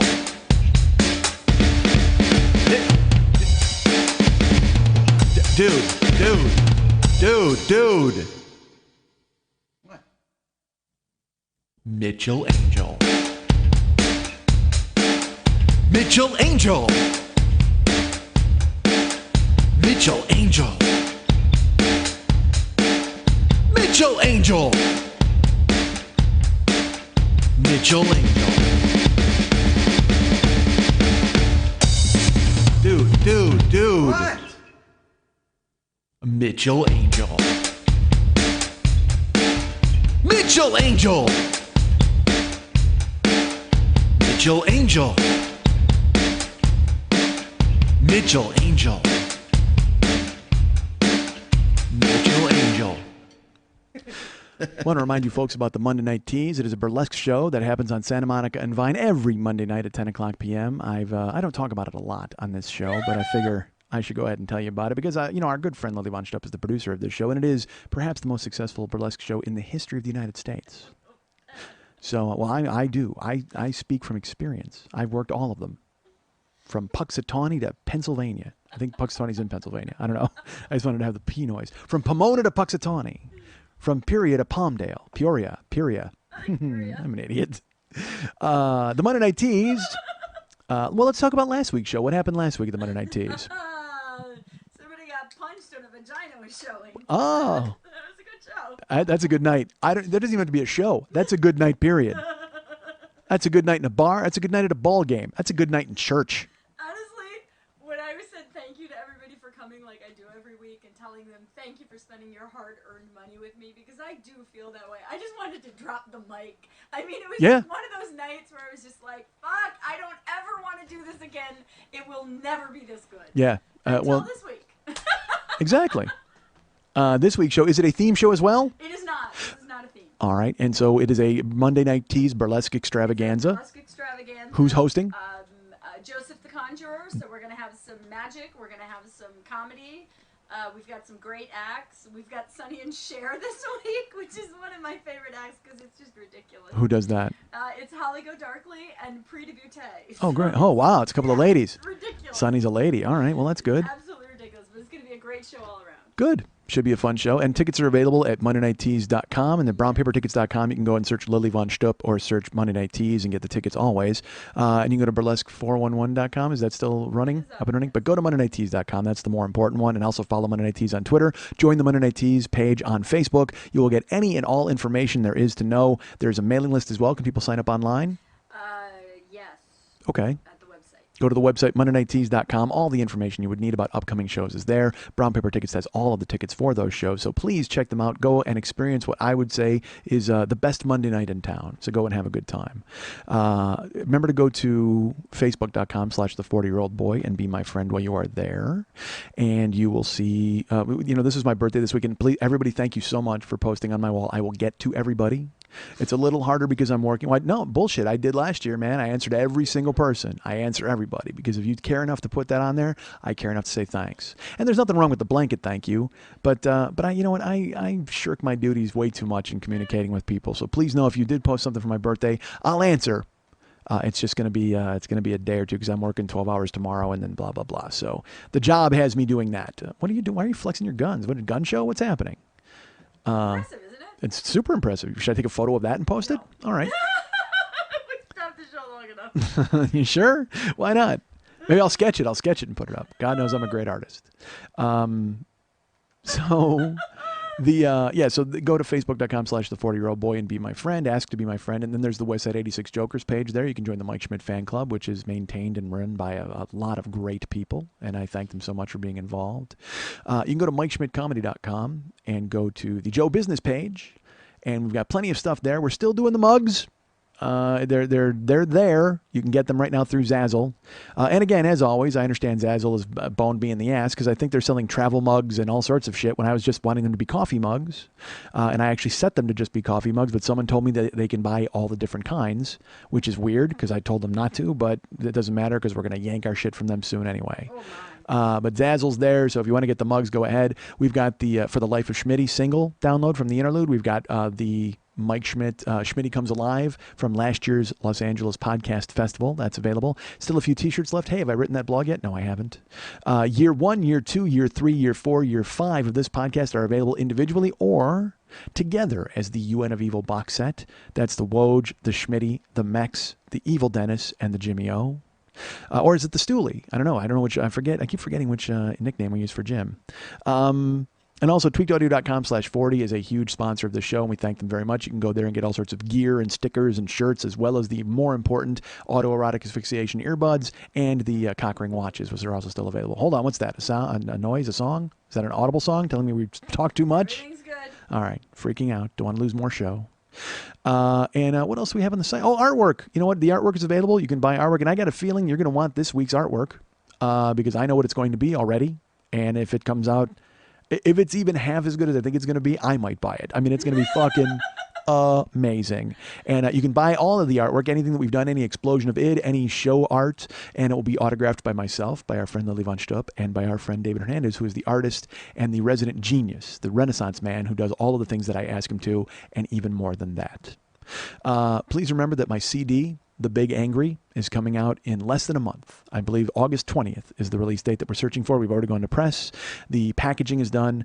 The cover is there. I will tell you that you can buy it through digital download in iTunes when it does come out, but you will not get the amazing cover and you will not get the liner notes. If you buy the physical copy of the CD, you will get the liner notes and the cover, which is Mex's amazing creation. And I think I'll be offering them autographed on my website as well. And of course, when I come out to do live shows, I will have them with me there, and you can purchase them and I will sign them, and that'll be fun for everybody. So the CD does come out on August 20th. Don't forget that I will be at the Los Angeles Podcast Festival this year. The dates are October 4th, 5th, and 6th. That's a Friday, a Saturday, a Sunday. I will be there. There will be special guests, I think. Look, there's going to be a lot of podcasters there, but I'm talking you. You will be special guests. Anybody who flies in from out of town to hang out with me and see me, I consider you a special guest. So tickets are available now for the podcast festival. That will get you into any and all shows. I think there's 1-day passes, 3-day passes. All of that is available now. There was going to be a schedule posted, but I think they are right now really hammering out things with final shows. So I don't know when I'm performing just yet. I just know Friday, Saturday, Sunday. At some point, I will be in a broom closet making people laugh. Hopefully, you will be among them. So go to lapodfest.com for any and all information regarding the podcast festival. You can also follow them on Twitter. I don't know what it is right now. I think it's just at lapodfest, but they will have all sorts of information and give you the schedules and tell you when I'm going on, and then make sure you're in town and we can go have fun. And I promise next year I will not bring anybody, or not next year, this in October, I will not take anybody to eat goat. Like I did last year. I made people eat goat. That was not a nice thing. And you know what? Who's to say that's not a nice thing? Actually, maybe they really enjoyed it. Maybe to this day, they still talk about it. Well, they talk about in it. Boston or in the Northeast. And they can't wait to come back. Maybe that's why they're coming back. You remember the goat? Oh my God, let's go back and have some goat. And we'll maybe see some podcasts. But it's more important that we eat goat. What are you pointing at? What are you doing? What are they doing to you? What The happened? schedule's up. Oh, hold on, folks. Wait, hold on. Apparently, if you go to lapodfest.com, the schedule is up. It wasn't up yesterday, last time I saw. What? Oh, well, do we know when we're on? Yes, you're on at 4 o'clock on Sunday? Saturday. Saturday. Last year I was on at 4 o'clock on Sunday. You're in the Espada room again. How do you remember the name of the room? You're hysterical. Because it took me forever to figure out how to say it. I had to ask 3 people who speak Spanish. All right. They put you against walking the room. You're against one of the podcasters that are presenting. One of the organizers. Yeah. I'm against walking the room. Okay. Well, I'll tell you what. That doesn't affect me. I can tell you, it affects all of you people. I'll tell you that. Although I had a great time at Walking the Room last year when I went and saw it because they had Will Anderson on. It was fucking hysterical. But so I apologize to you guys. You're going to have to split the baby and decide which one gets eaten by a dingo. So you're going to have to either I'm going to get eaten by a dingo or Walking the Room's going to get eaten by a dingo. They can feed Walking to the Room to Phil Hendry. To He's Phil on Hendry? At the same time too. Phil Hendry's on at the same time? Yeah, what the fuck? You should just put us all on in the same room. What if you made a giant show of me, Hendry, and Walking the Room? Holy God, that'd be great. Well, you know what, folks? Go look at the schedule now at lapodfest.com and figure out how sad you're going to be. And now, by the way, if I'm against Walking the Room and Phil Hendry, what am I going to have, 10 people in the fucking room? It'll be me and you. That's it. So that's, all right, well, that's fine. I mean, I hope you come out, and I hope you enjoy the show. I don't know if I have a lot of crossover against Walking the Room, and if I lose you to them, I understand it because they've got 2 amazing comedians, and all you've got is me fucking yammering. But make your choice. All right, that's all I'm saying. Draw a line in the fucking sand, folks. So I'm Saturday at let's see, 4 o'clock. So I should probably go until 7, right? Is that what I'll do? You're done at 6 when the Dork Forest comes in. So this year Jackie follows me. Last year I had to follow Jackie. That's interesting. Never Not Funny also follows you at 6. Never Not Funny Saturday at 6? Yeah. Jackie's against Never Not Funny? Yeah. Wow. All right. Well, folks, that's when you got that many great shows in that small amount of time, you have some overlap. So good luck to all of you trying to figure out who you want to see and when you want to see them. Well, I mean, you'll actually know when you want to see them because they're going out at a certain time. But you know what? If I'm there from 4 to 6, what if I talked the entire time? What if I took all 2 hours? That's not going to happen. All right, because I don't even know. Just put a sign up that says we're starting in an hour. I'm over at Walking the Room. Yeah. Well, then it truly will be just me and you on stage drinking tea, talking. I don't know. We'll see what happens. I hope some of you come see me, and if you can't, I totally understand because Walking the Room doesn't do that much live stuff, and you can catch me out on the road maybe. But you know what? I always want to meet you, and I hope to see you. So make sure you come out, and if you're going to see me, come see me. That'll be fun. Buy tickets. Check out the show. Go to lapodfest.com for the schedule. That'll be great. But I'll tell you what. If you can't make it to see me at the lapodfest.com, you can come and see me live September 28th in Austin, Texas. Ladies and gentlemen, I am at the Cold Town Theater in Austin, Texas, September 28th. Austin, we've got business. I've already sold some tickets now, which is great. Some people, and I've been reaching out for like radio and stuff like that, and some people there's a podcast that might have me on. I've got to figure out when I'm coming to town. Our friend Jen wrote me, and she's like, dude, I found you a podcast. I put your ad on a page, and it was so cool of her to do that. And of course, our friends Trey and Arian have allegiances there at the Cold Town, so they can reach out. And I told you, the Cold Town Theater was so great to work with. They just booked me immediately. It was so fun. So I'm really looking forward to the show. September 28th at the Cold Town Theater in Austin, Texas. Tickets on sale now at brownpapertickets.com. The link is on my Facebook page, but if you just go to brownpapertickets.com and search Mike Schmidt or the 40-year-old boy, you will find me. I will come up, and the tickets are available for Austin. I can tell you this, too. I am working on some other cities. Hopefully I'll get those locked down. I wanted to announce some stuff today, but I cannot. But I will be able to announce some stuff probably next week. I hope. We'll see. It's all in play. But I can tell you this. All it takes is a phone call from people out there in America to dial me up and let me know that they are saying, just say yes. All you got to do is fucking say yes, okay? I'm calling you and I'm offering you money Just say yes, and then I will come to your town, and we'll all have fun on one particular night. That'll be great. Won't it be great, folks? If I can just come to town and have fun, and everybody says yes? Because I got to tell you, man, calling people and leaving messages and being told to talk to this person and then talk to this person and talk to another person. Because you know me, I'm having phone hell. I had the DirecTV thing. I haven't fixed that yet. And also the IRS thing that happened today, dude. I was on hold for 50 minutes, 50 with the IRS. 50 minutes to try to get that straight. And I've been trying for a week to get them and being told I have to call back because it's busy. Is this whole country in tax trouble? What the fuck? So I was on the phone today for 50 minutes. I was actually late getting here for Lily. And time went by. And then finally a woman, Mrs. Jennings, who was very nice, picked up. And guess what, folks? Solved in 4 minutes. And 3 minutes of that was giving her my social security number, my address, my name, a phone number where she could contact me back. I told her what was up. She pushed 4 buttons and went, oh, here's the problem. And by the way, I was the problem. In case you were wondering, it was not the IRS's fuck up. I pay online in my installment agreement, and I was putting 2012 as the year to apply the taxes to. But it was supposed to apply to 2011, she said. She's like, oh, no, and she literally changed 4 numbers and applied everything. And she goes, yeah, you're good. Everything's fine. I said, okay, well, they were talking about like sending goons to my home with sticks. I mean, that's not going to happen, right?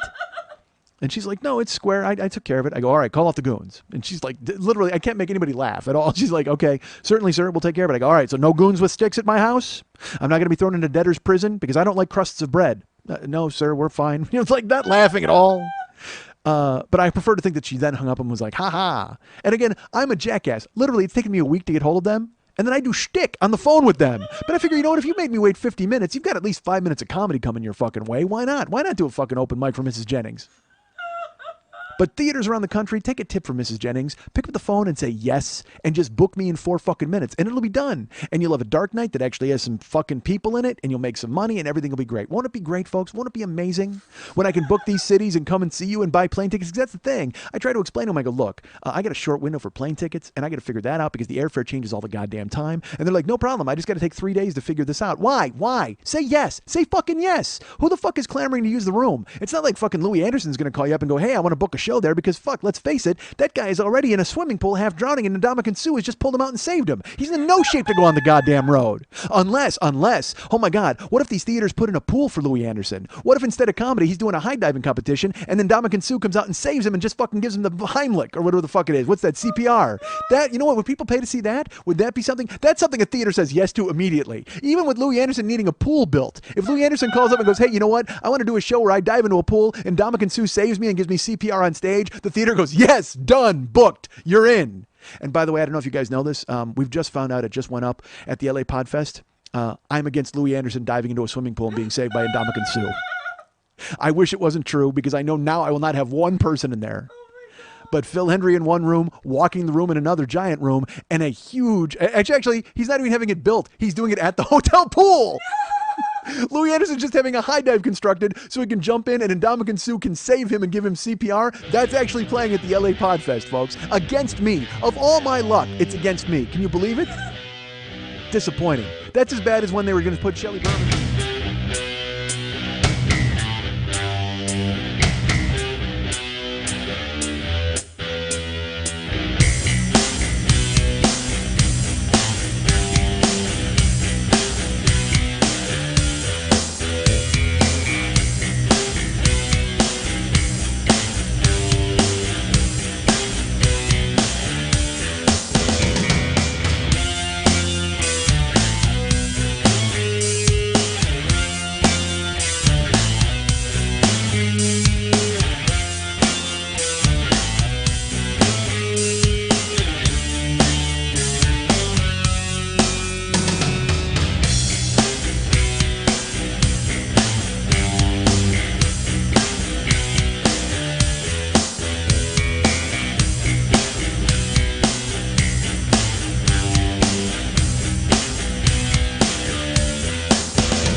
I'm human lunch meat. I'm nobody. I'm baloney in pants. God damn it. Why do I think I'm somebody special? Why do I think I'm anybody interesting? I'm not. All I bring to the table is everything that everybody else does, but louder.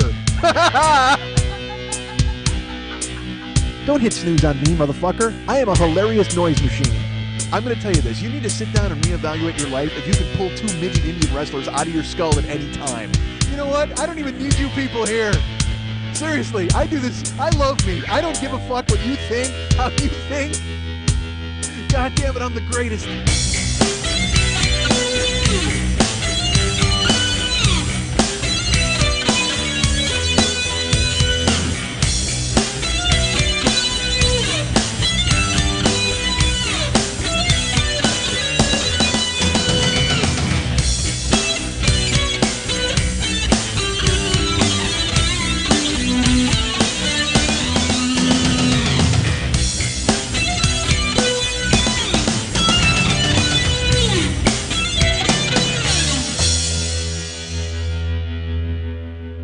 I can't go for Schmidt. No. No can do. No can do. No can do. No can do. No can do. No can do.